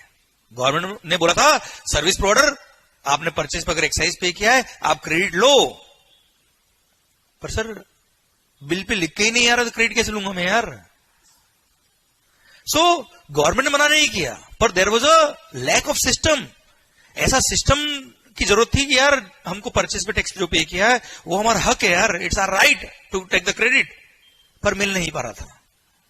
Clear? So there was a need of a system so that credit जो है वो एकदम स्मूथ फ्लो करने लग जाए। हाँ है ना? क्लियर? इसलिए there was a need of a system जिसका नाम था क्या? Goods and services tax. Government के दिमाग में आइडिया आया कि क्यों ना हम ये सारे टैक्सेस को मर्ज करके एक ही टैक्स कर दे। नाम क्या होगा? जीएसटी। गुड्स हो या सर्विसेज हो, एक ही टैक्स, वन नेशन। अभी वन मार्केट बाद में आएगा थोड़ी देर बाद। One nation one tax, yes या नो? क्यों ना हम एक देश के अंदर एक ही टैक्स लगा दे। सर परचेज पे, सर सर्विस सप्लायर हो, मैन्युफैक्चरर हो या ट्रेडर हो, सेल पे क्या लगाएगा? आवाज नहीं आ रही, देखो। सेल पे क्या लगाएगा? परचेज पे क्या पे करेगा? परचेज पे जीएसटी, सेल पे जीएसटी, परचेज क्रेडिट। भले ही आप किसी भी परचेज करो, भले वो डीलर हो, भले वो मैन्युफैक्चरर हो या भले वो, this was the dream of the government behind the GST. पर सर जीएसटी की राह इतनी आसान। अच्छा, गवर्नमेंट ने बात उठाई कि जीएसटी लाना है, ऐसा नहीं है 2014 में ही जीएसटी आया। अरे जीएसटी का सपना बहुत पुराना था गवर्नमेंट का, बहुत पुराना, बहुत पुराना सर। 1994, जब आप बहुत छोटे थे, मैं भी छोटा था सर उस टाइम सर, बहुत सारे लोग तो सर सर 1994 पहली बार आया सर्विस टैक्स। 1994 में ही सर्विस टैक्स इंट्रोड्यूस हुआ था। ओनली 2 सर्विसेज वर देयर जिस पे लगा था क्या, service tax. That was on experiment basis. और सर्विस टैक्स का एक्सपेरिमेंट इतना सक्सेसफुल रहा गवर्नमेंट का, क्योंकि गुड्स पे टैक्सेस तो पहले भी थे सर, सर्विसेज पे कोई टैक्स नहीं थे, क्योंकि सर गवर्नमेंट ने देखा कि सर्विसेज भी तो अब सेल हो रही है, उस पर लगना चाहिए सर्विस टैक्स। तो गवर्नमेंट ने इंट्रोड्यूस कर दिया सर्विस टैक्स। धीरे धीरे धीरे धीरे बढ़ाते गए, बढ़ाते गए, बढ़ाते गए, और यू वोंट बिलीव 17 ईयर्स में, मतलब 2011 तक 119 सर्विसेज ऐसी थी जिन पे टैक्स था। और 2012 में तो कमाल कर दिया पांडे जी, और सर 2012 में बोल दिया सारी सर्विस पे लगेगा टैक्स। 2011 तक हर बजट के अंदर, हर फाइनेंस बिल में गवर्नमेंट कुछ कुछ नई नई सर्विसेज लेके आ गई कि इस पे भी लगाओ टैक्स, फिर इस पे भी लगाओ। धीरे धीरे धीरे ना, थप्पड़ मारते धीरे धीरे मारना चाहिए हमेशा, एक बार मारना नहीं चाहिए पूरा। तो सर 2012 में तो सारी सर्विसेज पे लगा दिया टैक्स, एक्सेप्ट कुछ सर्विसेज जिन पे टैक्स नहीं लगाना था, उसको नेगेटिव लिस्ट बोलते थे सर पहले। अब सर सर्विस टैक्स का एक्सपेरिमेंट जैसे ही सक्सेसफुल हुआ गवर्नमेंट का, 2007-8 की बात कर रहा हूं मैं आपसे, क्योंकि उस टाइम सेटल हो गया था सर्विस टैक्स। अब गवर्नमेंट ने देखा कि अब now on global practices we can bring GST. तो ऐसा नहीं नया है कॉन्सेप्ट, कोई बहुत पुराने टाइम से बात चल रही पार्लियामेंट के अंदर। गुड्स एंड सर्विस टैक्स हम लाएंगे सब। और सर एक्साइज था ही, सेल्स टैक्स था ही, सर्विस टैक्स भी आ गया। तो गवर्नमेंट बोला एक काम करते सबको मर्ज करते थे। इनफैक्ट जब कांग्रेस गवर्नमेंट थी 2010 दिसंबर की बात कर रहा हूं मैं आपसे, दिसंबर 2010 कांग्रेस गवर्नमेंट, इतना हार्ड वर्किंग लोग थे वो, क्या बताऊं मैं आपको सर अभी पता पड़ेगा 2 मिनट को। अब सर दिसंबर 2010 पार्लियामेंट का सेशन चल रहा था सर। आईसीआई हेडक्वार्टर पे लेटर आता है सर, आईसीआई हेडक्वार्टर दिल्ली में लेटर आया पार्लियामेंट की तरफ से कि sir we want to bring GST in India, और आप अपना डेलीगेशन भेजिए, आप अपना डेलीगेशन भेजिए इन दी parliament to say some words about this act. और उन्होंने जीएसटी एक्ट बना दिया था, बहुत मेहनत करके, पूरा सिंगापुर वगैरह से कॉपी करके पेस्ट कर दिया था सर। सर कुछ फॉरेन कंट्री से कॉपी करके पेस्ट, और जीएसटी एक्ट रेडी था। और इनफॉर्मली आईसीआई को इन्फॉर्म कर देता कि तुम प्रेजेंटेशन कुछ भी दो, आएगा तो जीएसटी ही, कुछ भी। और आईसीआई को कुछ 20 मिनट का वक्त दिया, 20 मिनट्स। देश का पूरा टैक्स सिस्टम चेंज हो रहा है, and they give the time of 20 minutes to the ICI. That was an insult of the ICI. और इनफॉर्मली बोल दे कि आएगा तो जीएसटी ही, पर उनको नहीं बताता आया तो मोदी जी है सर। अब पॉइंट ये, दिसंबर 2010 पार्लियामेंट का सेशन, आईसीआई ने डेलीगेशन हेड करते हुए भेजा सर, एंड वहां पर 5 मिनट का स्पीच दिया, 5 मिनट। ना कांग्रेस आई ना जीएसटी आया सर, 5 मिनट। उन्होंने बोला no doubt, and this is the reality, no doubt GST should be there should be tax reform in India, but without the study of India.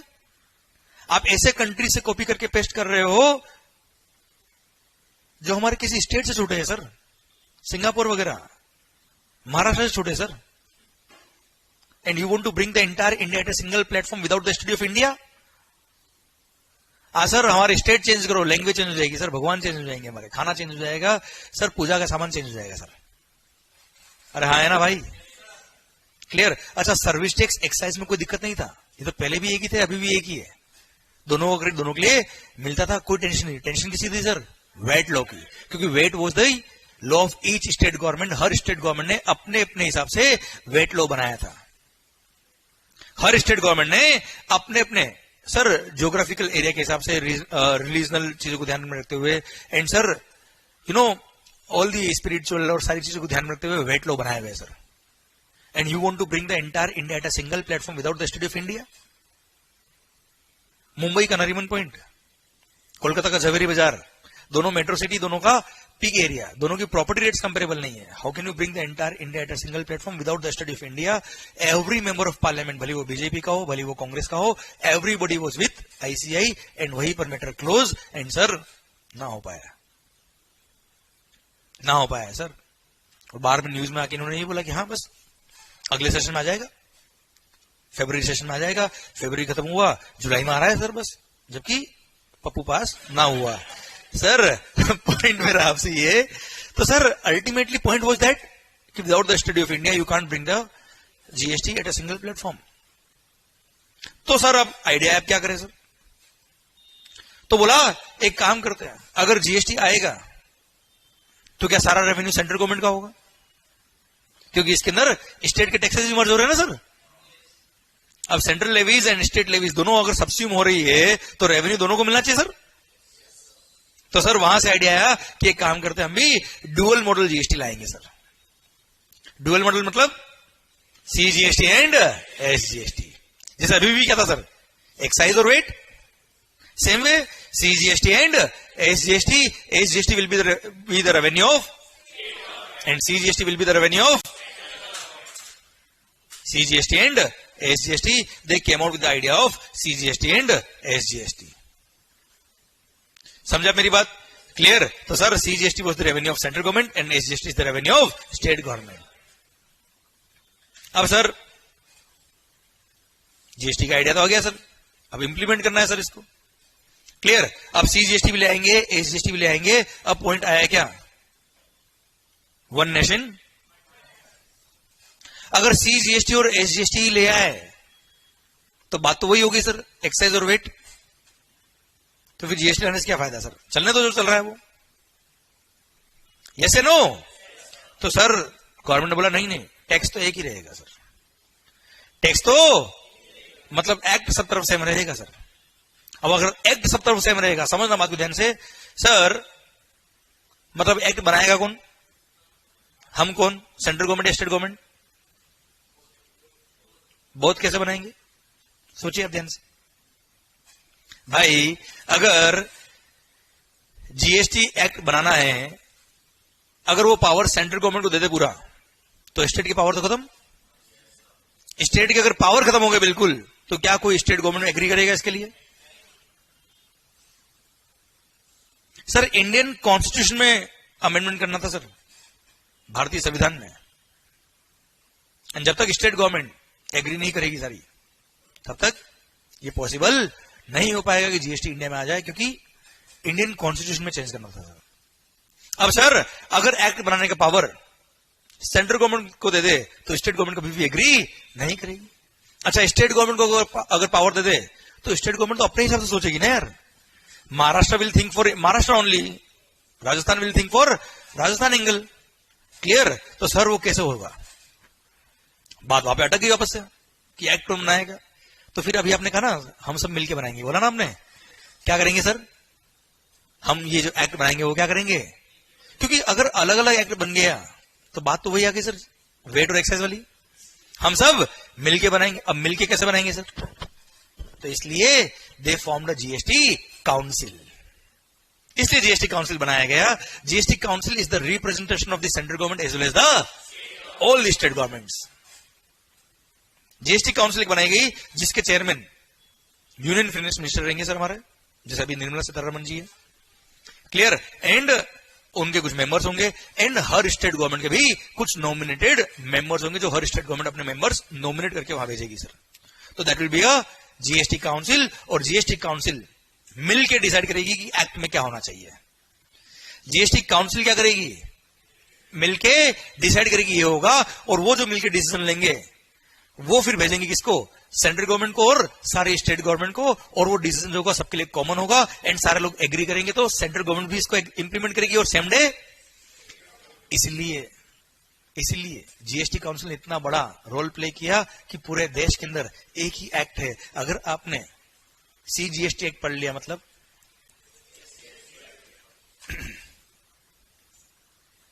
Clear? जो CGST act में लिखा है absolutely वही का लिखा है सर. क्लियर? समझा मेरी बात? इसलिए जो रेट ऑफ टैक्स सीजीएसटी का वही किसमें है? एसजीएसटी में. अब अगर एसजीएसटी को कोई अमेंडमेंट करना है तो क्या करेंगे सर? मान लो किसी गुड्स पर रेट ऑफ टैक्स है सीजीएसटी की 9% और एसजीएसटी की कितनी है सर? 9%। मान लो साहब वेस्ट बंगाल में गवर्नमेंट बोलती है कि नहीं, हमको हमारे यहां पे एसजीएसटी में 6% करना है। क्या वो कर सकते हैं? सोचो अगर ये पावर उनको दे दे तो क्या हो? 6% कर दिया। जैसे ही वहां पे 6% किया एसजीएसटी, सीजीएसटी भी कितना करना पड़ेगा? अब सीजीएसटी मतलब सेंट्रल गवर्नमेंट, सेंट्रल गवर्नमेंट ने अगर 6% कर दिया तो सारी स्टेट गवर्नमेंट को, तो पूरे देश में जितने भी स्टेट्स हैं सब में कितना? ममता मैडम बोलेगी कल नहीं वापस 9 कर देते यार, एक काम करते हैं सर कैसे रूल हो पाएगा? आप समझे? दैट्स वाई जीएसटी काउंसिल बनाई गई। जीएसटी काउंसिल रिकमेंड करेगी तो ये अमेंडमेंट हो पाएगा, और जो उन्होंने रिकमेंड किया है वो सेंट्रल गवर्नमेंट में भी होगा। और समझे आप मेरी बात? इसलिए आपने सुना होगा कि इस बार जीएसटी काउंसिल की मीटिंग में ये डिसीजन लिए गए। हाँ है ना? क्लियर? वो जीएसटी को इंप्लीमेंट करने के लिए बहुत इंपॉर्टेंट है सर। Okay clear? चलिए सर, यहां तक बात समझ में आ गई आपको? मेरी आवाज नहीं आ रहा है? चलिए सर, ओके अगले एग्जांपल, अगले पॉइंट की तरफ बढ़ता हूं मैं।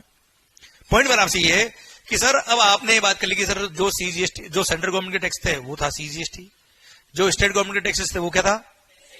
ओके मान लो मैं कहूं सर, मैं कहां बैठा हूं अभी? कुछ मुंबई महाराष्ट्र ना, अंधेरी। मैंने कोई गुड्स मैन्युफैक्चर किया, अभी जीएसटी आ गया है सर हिंदुस्तान में, मैंने गुड्स मैन्युफैक्चर किया और आपको बेच दिया। अरे क्लियर सर? आप भी कहो महाराष्ट्र में, मैं भी कहूं, मैंने कोई गुड्स महाराष्ट्र से महाराष्ट्र में बेची, within the state sale किया है, this is called intra state supply. क्या होता सर ये? क्या लगेगा सर? CGST and okay. चलो फिगर्स में कन्वर्ट कर लेते सर इसको। 1 लाख की गुड्स मैंने आपको सेल करी सर, मैंने क्या कहा? हाँ नहीं बोल पा तो हूं कर लिया कम से कम सर। 1 लाख की कोई गुड्स मैंने आपको सप्लाई करी, clear? 9% CGST, 9% SGST, within the state हम 18% tax. Sir you tell me sir, मैं आपको इनवॉइस कितने का बनाऊंगा सर? 1 लाख प्लस 9% सीजीएसटी, 9% पक्का? ओके तो मैंने आपके लिए इनवॉइस बना दिया, 9% सीजीएसटी, 9% एसजीएसटी, 9 लाख रुपए, 1 लाख पर 9,000 रुपए मैंने सीजीएसटी ले लिया, 9,000 रुपए मैंने एसजीएसटी ले लिया, आपसे कलेक्ट किया, इनडायरेक्ट टैक्स है। मैं किसको पे करूंगा? कौन सी गवर्नमेंट को? जल्दी बताओ। 9,000 किसको पे करूंगा? सेंट्रल गवर्नमेंट को। 9,000 कौन सी state government? Maharashtra state government को। क्लियर? पक्का? ओके क्या नाम सर आपका? बिलाल भाई। तो सर आपने मेरे से गुड्स परचेज किया, आपने आगे सेल किया उनको, क्या नाम सर आपका? राज को। क्लियर? राज भी महाराष्ट्र में, आप भी महाराष्ट्र में, आपने गुड्स सेल किया किनको? कितने में? 2 लाख रुपए में। कितने में किया sir? Okay again intrastate supply sir, 18% tax है, 9% सीजीएसटी, 9% एसजीएसटी। तो सर 18,000 क्या हो गया सर? सीजीएसटी, 18,000 क्या हो गया सर? एसजीएसटी। क्लियर? ओके जब आप इनसे कलेक्ट करेंगे 18,000 सीजीएसटी, 18,000 एसजीएसटी, गवर्नमेंट को पे करेंगे। कौन सी गवर्नमेंट को पे करेंगे? कितना पे करेंगे सर? सेंट्रल गवर्नमेंट को पे करेंगे 18,000, उसमें 9,000 का क्या आपके पास क्रेडिट पड़ा है सर? अरे क्लियर? तो रिमेनिंग 9,000 आप क्या कर देंगे? सेंट्रल गवर्नमेंट को पे कर देंगे। महाराष्ट्र स्टेट गवर्नमेंट को कितना पे किया आपने? 9,000, उससे आपके पास क्रेडिट है, 18,000 पे करना है, 9,000 का क्रेडिट लेंगे और 9,000 आप क्या कर देंगे?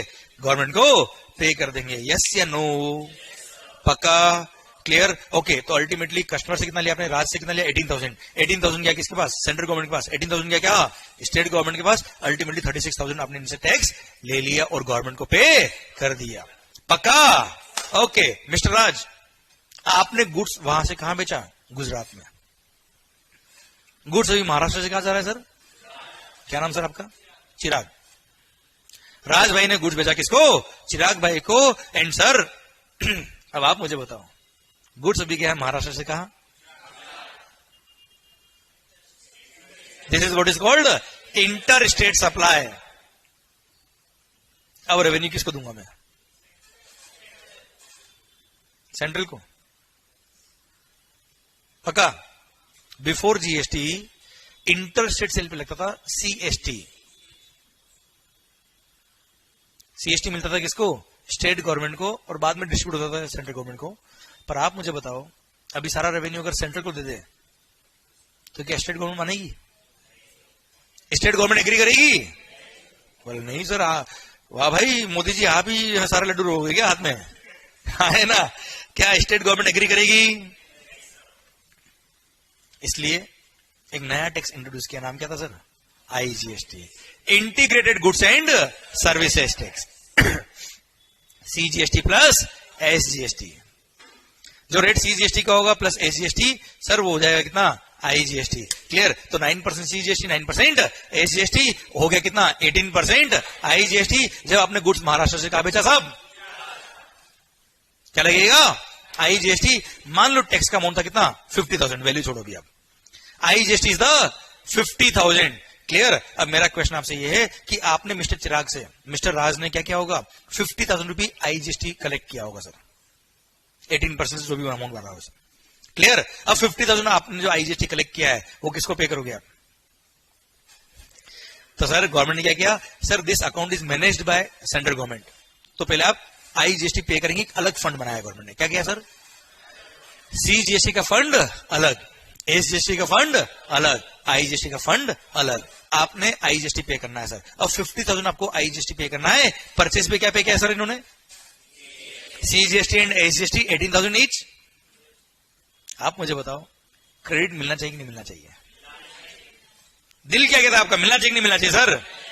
बिल्कुल मिलेगा सर। बिफोर जीएसटी अगर आपने इंटर स्टेट सेल किया तो उस पर लगता था सीएसटी, और सीएसटी का कोई क्रेडिट नहीं मिलता था। मतलब आपने जब परचेज किया ना उसको क्रेडिट नहीं मिलता था, सेल पे मिलता था भली।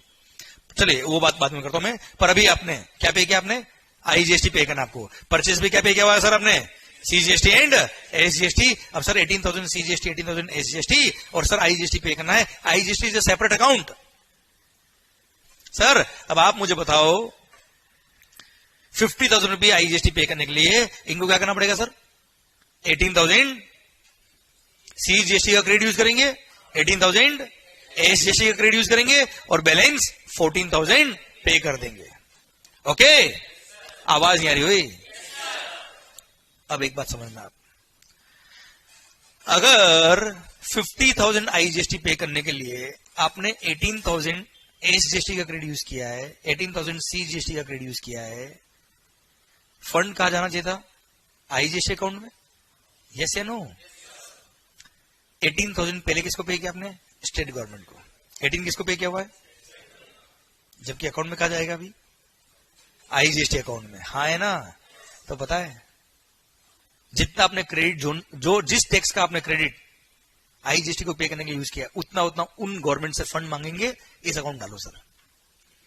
क्लियर?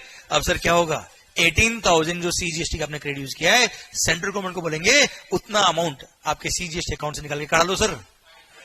और सर महाराष्ट्र गवर्नमेंट को बोलेंगे भाई साहब हो गया, ले आओ वापस पैसे सर। एंड 18,000 एसजीएसटी से निकल के कहा जाएगा? आवाज नहीं कहा जाएगा सर। अब बताओ फंड का पड़ा है, कितना पड़ा है? क्योंकि सीजीएसटी से 18 निकाल दिए, 18 निकाल दिए एसजीएसटी से, और 14 आपने और पे कर दिया। तो आईजीएसटी अकाउंट में कितना पैसा है सर? सीजीएसटी में 0, एसजीएसटी में फंड का है, गुड्स का है, गुड्स का है गुजरात। हाँ है ना सर? कहां पे गुड्स? गुजरात साहब ने कहा बेचा? गुजरात में बेच दिया सर। चलो गुजरात साहब ने कहा बेचा? राजस्थान बेचा सर। क्लियर? सर गुजरात से जब गुड्स आएगा Rajasthan, again it is a interstate supply. क्या लगेगा सर इस पे? IGST. Suppose 75,000 was the IGST liability, आपने सेल पे आईजीएसटी पे किया, कलेक्ट किया कस्टमर से। अब सर परचेज में आपने आईजीएसटी पे किया 50,000 रुपए का, क्या करेंगे आप? 25,000 आप और पे करेंगे और 50,000 का आप आईजीएसटी का क्रेडिट ले लेंगे सर। पक्का? अब फंड का है सर, जल्दी बताओ। गुड्स का पहुंच गया, गुड्स का पहुंच गया राजस्थान। क्लियर? सर मान लो आपने राजस्थान से अगेन कहा बेच दिया? राजस्थान में बेच दिया सर। अब राजस्थान से राजस्थान में सेल हुआ, क्या लगेगा? This is what is called intrastate. And sir क्या लगेगा? CGST and SGST. Suppose 1 lakh was the tax, 50,000 is the CGST, 50,000 is the SGST. Yes or no? Purchase पे क्या पे क्या हुआ सर? परचेज पे 75,000 का आईजीएसटी का आईटीसी पड़ा है राजस्थान के मिस्टर आर को, मान लो सर। अब राजस्थान के मिस्टर आर ने राजस्थान के मिस्टर जे को जो गुड सेल किया है intra state with in the state 1 lakh was the tax, 50,000 CGST, 50,000 SGST. Purchase पे किया उसने क्या? 75,000 आईजीएसटी, जिसका उसका आईटीसी पड़ा है उसके पास। नाउ यू टेल मी वो कैसे पे करेंगे सर आईजीएसटी का आईटीसी सर? अरे यस नो क्लियर? आईजीएसटी का आईटीसी मान लो 50,000 उसने यूज कर लिया, किसके लिए? सीजीएसटी के लिए। रिमेनिंग 20,000 यूज कर लिया, किसके लिए? SGST, Rajasthan SGST sir. Clear? अब रिमेनिंग 25,000 का लायबिलिटी बच गया किसका? राजस्थान एसजीएसटी का। वो उसने कैश में पे कर दिया सर। और अरे यस या नो? आप मुझे बताओ आईजीएसटी का आईटीसी, आईजीएसटी का आईटीसी सीजीएसटी और एसजीएसटी के लिए मिलना चाहिए, नहीं मिलना चाहिए सर? आवाज नहीं आ रही सर? अरे पक्का क्लियर? पहले जब सीएसटी हुआ करता था बिफोर जीएसटी, तो ये परचेज में जो आपने सीएसटी पे किया, इसका कोई क्रेडिट नहीं मिलता था। Again that was a cascading effect, that was a loss of revenue to the SSC. Clear? तो सर अभी आईजीएसटी का क्रेडिट अगर अलाउ नहीं करते तो वन नेशन वन टैक्स ना हो पाता। हाँ है ना? One nation one tax. Clear? One market, one nation one market. क्यों बोला मैंने अभी? क्यों बोला? क्योंकि पहले बिफोर जीएसटी अगर आपने दूसरे स्टेट से कोई गुड्स परचेज करके अपने स्टेट में लाए हो आप, तो उस पर क्या लगा होगा? सीएसटी, और सीएसटी का कोई क्रेडिट, मतलब दूसरे स्टेट से परचेज किया तो महंगा होगा अपने लिए। अपने ही स्टेट से परचेज करते तो वेट पे करते, वेट पे करते तो उसका पूरा क्रेडिट मिलता। तो सर इस टैक्स की वजह से अदर स्टेट से अगर आप परचेज करते तो महंगा आ रहा था आपको। क्लियर? अभी क्या होगा? अपने स्टेट से परचेज करो या इंटर स्टेट परचेज करो, परचेज पे या तो आईजीएसटी पे करोगे या सीजीएसटी या एसजीएसटी पे करोगे, सबका ही आपको क्या मिलने वाला है? क्रेडिट मिलने वाला है। तो सर यहां पे आपको मार्केट प्राइस को केवल देखना है, टैक्सेशन की वजह से आपको प्राइस में इफेक्ट नहीं आएगा। इसलिए one market one tax, sorry one nation one tax one market. समझे? अच्छा वन टैक्स क्यों? क्योंकि जो सीजीएसटी में लिखा है वही का लिखा है, और जो एसजीएसटी में लिखा है वही सीजीएसटी में लिखा है। पूरे हिंदुस्तान में सेम है सर। इसलिए one nation one tax and one market. Clear? समझे मेरी बात? तो आपने परचेज में पे किया क्या? 75,000 आईजीएसटी। अब 1 लाख का आपका लायबिलिटी जो है CGST 50,000, CGST SGST 50,000। You will use 50,000 for CGST, 25,000 for SGST and remaining 25,000 आप और पे कर देंगे। अब मुझे बताओ फंड का रोटेशन कैसे होगा, जल्दी बताओ। आईजीएसटी अकाउंट में कितना पैसा था sir? 75,000, out of which you have used 50,000 for, तो वहां से अमाउंट निकालेंगे और काट देंगे। सीजीएसटी अकाउंट में कितना? 50,000 सेंट्रल गवर्नमेंट के पास पहुंच गया सर। 25,000 निकालेंगे, काट देंगे सर। कौन सा एसजीएसटी? Yes, Rajasthan SGST. और रिमेनिंग 25,000 आपने राजस्थान एसजीएसटी पे कर दिया sir. Clear? Rajasthan SGST account में कितना पैसा है? 50,000 सर राजस्थान एसजीएसटी में, सीजीएसटी में, आईजीएसटी में। आवाज नहीं आ रही ओए? पक्का पक्का। और जिसने वो गुड्स परचेज करी थी वो मान लो था एंड कंज्यूमर। कौन था सर? अब वो आगे नहीं बेच रहा। खत्म स्टोरी ओवर। आप मुझे बताओ, देखो यार 1 lakh was the ultimately tax. Sir 1 lakh was the ultimately tax. उसमें से 50% मिलना था किसको? सेंट्रल गवर्नमेंट को। मिल गया क्या? मिल गया क्या? मिल गया सर। रिमेनिंग 50 किसको मिला था सर? कौन सी स्टेट गवर्नमेंट को मिला सर? अल्टीमेटली किसके पास रह गया सर टैक्स? अल्टीमेटली मैं बात कर रहा हूं स्टेट गवर्नमेंट के टैक्स की। सर 50% तो मिलना था किसको? सेंट्रल गवर्नमेंट को। मिल गया, बात खत्म। मेरा पॉइंट आपसे ये कि रिमेनिंग 50,000 किसको मिलना था? किसको? कौन सी स्टेट गवर्नमेंट को मिला है सर? गुड्स बना कहां पे? आवाज नहीं आ रही है। महाराष्ट्र। बन के कहा गया? गुजरात। गुजरात से कहा गया? अल्टीमेटली कंज्यूम का हुआ, तो रेवेन्यू किसको मिल गया? मतलब न महाराष्ट्र को न गुजरात को रेवेन्यू मिल गया, किसको? राजस्थान को। सर अल्टीमेटली गुड्स कंज्यूम का हुआ है, इसलिए जीएसटी को बोलते हैं डेस्टिनेशन बेस्ड कंजम्पशन टैक्स। क्या बोलते मालिक? क्योंकि अल्टीमेटली गुड्स की डेस्टिनी क्या थी सर? अल्टीमेटली गुड्स कंज्यूम का हुआ है सर। तो वहीं पे रेवेन्यू मिल गया और उस स्टेट गवर्नमेंट को क्रेडिट मिला है, उस स्टेट गवर्नमेंट को रेवेन्यू मिला है जहां पे गुड्स क्या हुई है। But sir before GST, before GST ऐसा नहीं था। पहले वेट लो में क्या होता था सर, आपने within the state sale किया, परचेज किया, वेट लगा। इंटर स्टेट जैसे ही सेल किया क्या लगा, सीएसटी, और सीएसटी के क्रेडिट बायर को। तो मतलब वो रेवेन्यू कहां रखी थी सर, उसी स्टेट में रखी थी जहां पे गुड्स मैन्युफैक्चर हुआ है सर, हाँ है ना। तो sir before GST manufacturer based states जो थे उनको रेवेन्यू ज्यादा मिलता था। पर सर किस्मत बदलते वक्त नहीं लगता। एंड सर जैसे जीएसटी आया, कंज्यूमर बेस्ड स्टेट जो थे उनको रेवेन्यू अब ज्यादा मिलने लग जाएगा, हाँ है ना। कंज्यूमर बेस्ड स्टेट जो होंगे अब उनको रेवेन्यू ज्यादा मिलेगा, हाँ है ना। क्लियर, समझे मेरी बात आप। तो सर आप कहेंगे कि सर फिर तो जो मैन्युफैक्चरिंग बेस्ड स्टेट्स होंगे जहां पे मैन्युफैक्चरिंग ज्यादा होती है और कंज्यूमर कम होते हैं, वो तो फिर जीएसटी के लिए एग्री नहीं होंगे सर। वो तो बोलेंगे ना सर हम नहीं, हम क्यों लॉस करें अपना। अरे है ना यार, जब जीएसटी की बातें चल रही थी सर स्टेट गवर्नमेंट को मानना था ना इसको यार, वो बोलते नहीं हम तो नहीं मानते फिर। क्लियर, तो मैन्युफैक्चरिंग बेस्ड स्टेट क्या कहेंगे, नहीं नहीं सर हमको तो लॉस हो रहा है, we won't agree for GST, हमारा तो एक्साइज वेट चल रहा है वो बहुत है हमारे लिए। तो यस या नो, इसलिए उनको बोला दुखी मत हो, तुम्हारे लिए एक और स्कीम है सर।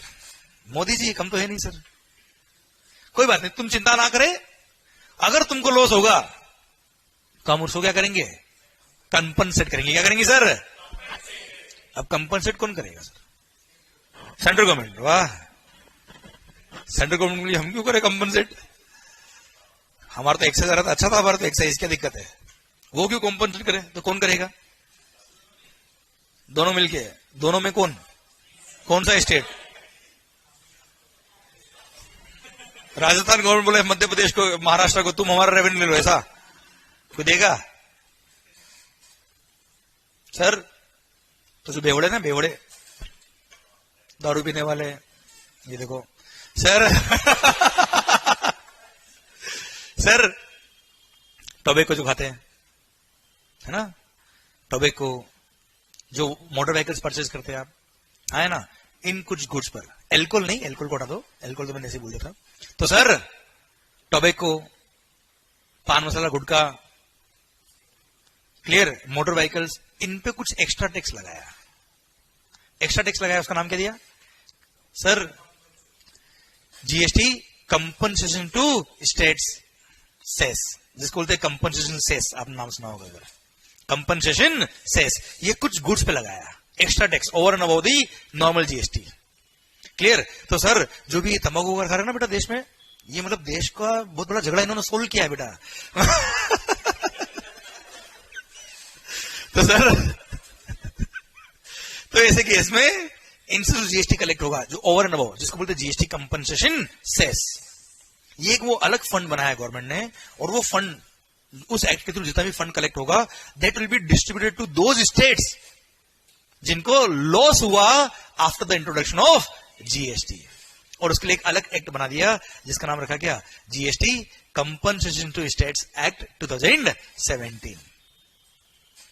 समझा मेरी बात, आवाज नहीं आ रही हुई, क्लियर, डन। तो sir one nation one tax one market के चक्कर में पता है कितने एक्ट बन गए, पता है कितने एक्ट बन गए, देखो ध्यान से अब सर, देखना ध्यान से। एक तो बना मालिक क्या, क्लियर, अच्छा एक बना क्या, अच्छा जहां पर स्टेट गवर्नमेंट से वहां तो एसजीएसटी एक्ट, हर स्टेट का अलग अलग एक्ट है सर। ये जैसे राजस्थान एसजीएसटी एक्ट अलग है, महाराष्ट्र एसजीएसटी एक्ट अलग है, गुजरात एसजीएसटी एक्ट अलग है सर। क्लियर सर, पर जो यूनियन टेरिटरीज है which are administered by central government, उनके लिए एक अलग एक्ट बना है यूटीजीएसटी एक्ट, उनके लिए एक अलग एक्ट बन गया जिसका नाम क्या है भाई, यूटीजीएसटी एक्ट। क्लियर, और सर अभी अभी हमने एक नाम लिया क्या, GST compensation to states act.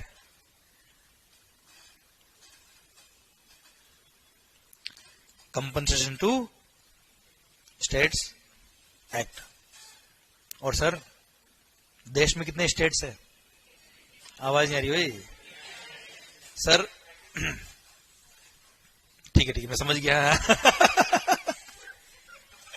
Sir point मेरा आपसे है 28 स्टेट्स, 28 तो स्टेट्स। पर सर अगर आपको आइडिया हो, दिल्ली, यस दिल्ली आम आदमी पार्टी सर, हाँ है ना, आपने देखा होगा दिल्ली के अंदर अपना खुद का स्टेट लेजिस्लेचर है sir. Delhi is a union territory पर इसका खुद का अपना स्टेट लेजिस्लेचर है। क्लियर? पुडुचेरी जिसको पौंडीचेरी बोलते हैं, हाँ है ना। And third is Jammu and Kashmir जो हमारा था, हमारा है और हमारा रहेगा। सर ये 3 पता पड़ा सर, अभी हम सब चालू हुए। सर तो 3 state, 3 union territories, Delhi, Puducherry और जम्मू एंड कश्मीर, ये तीनों क्या है? यूनियन टेरिटरीज है, पर इनका खुद का स्टेट लेजिस्लेचर है सर। इसलिए इन तीनों का भी एसजीएसटी एक्ट अपने आप में अलग है सर। तो 28 तो स्टेट्स थे ही, क्लियर, प्लस 3 यूनियन टेरिटरीज का स्टेट एक्ट है सर। टोटल कितने हो गए मालिक? 31। तो इतने बन गए क्या? SGST act. क्लियर? टोटल कितने हो गए सर? 35 एक्ट बन गए।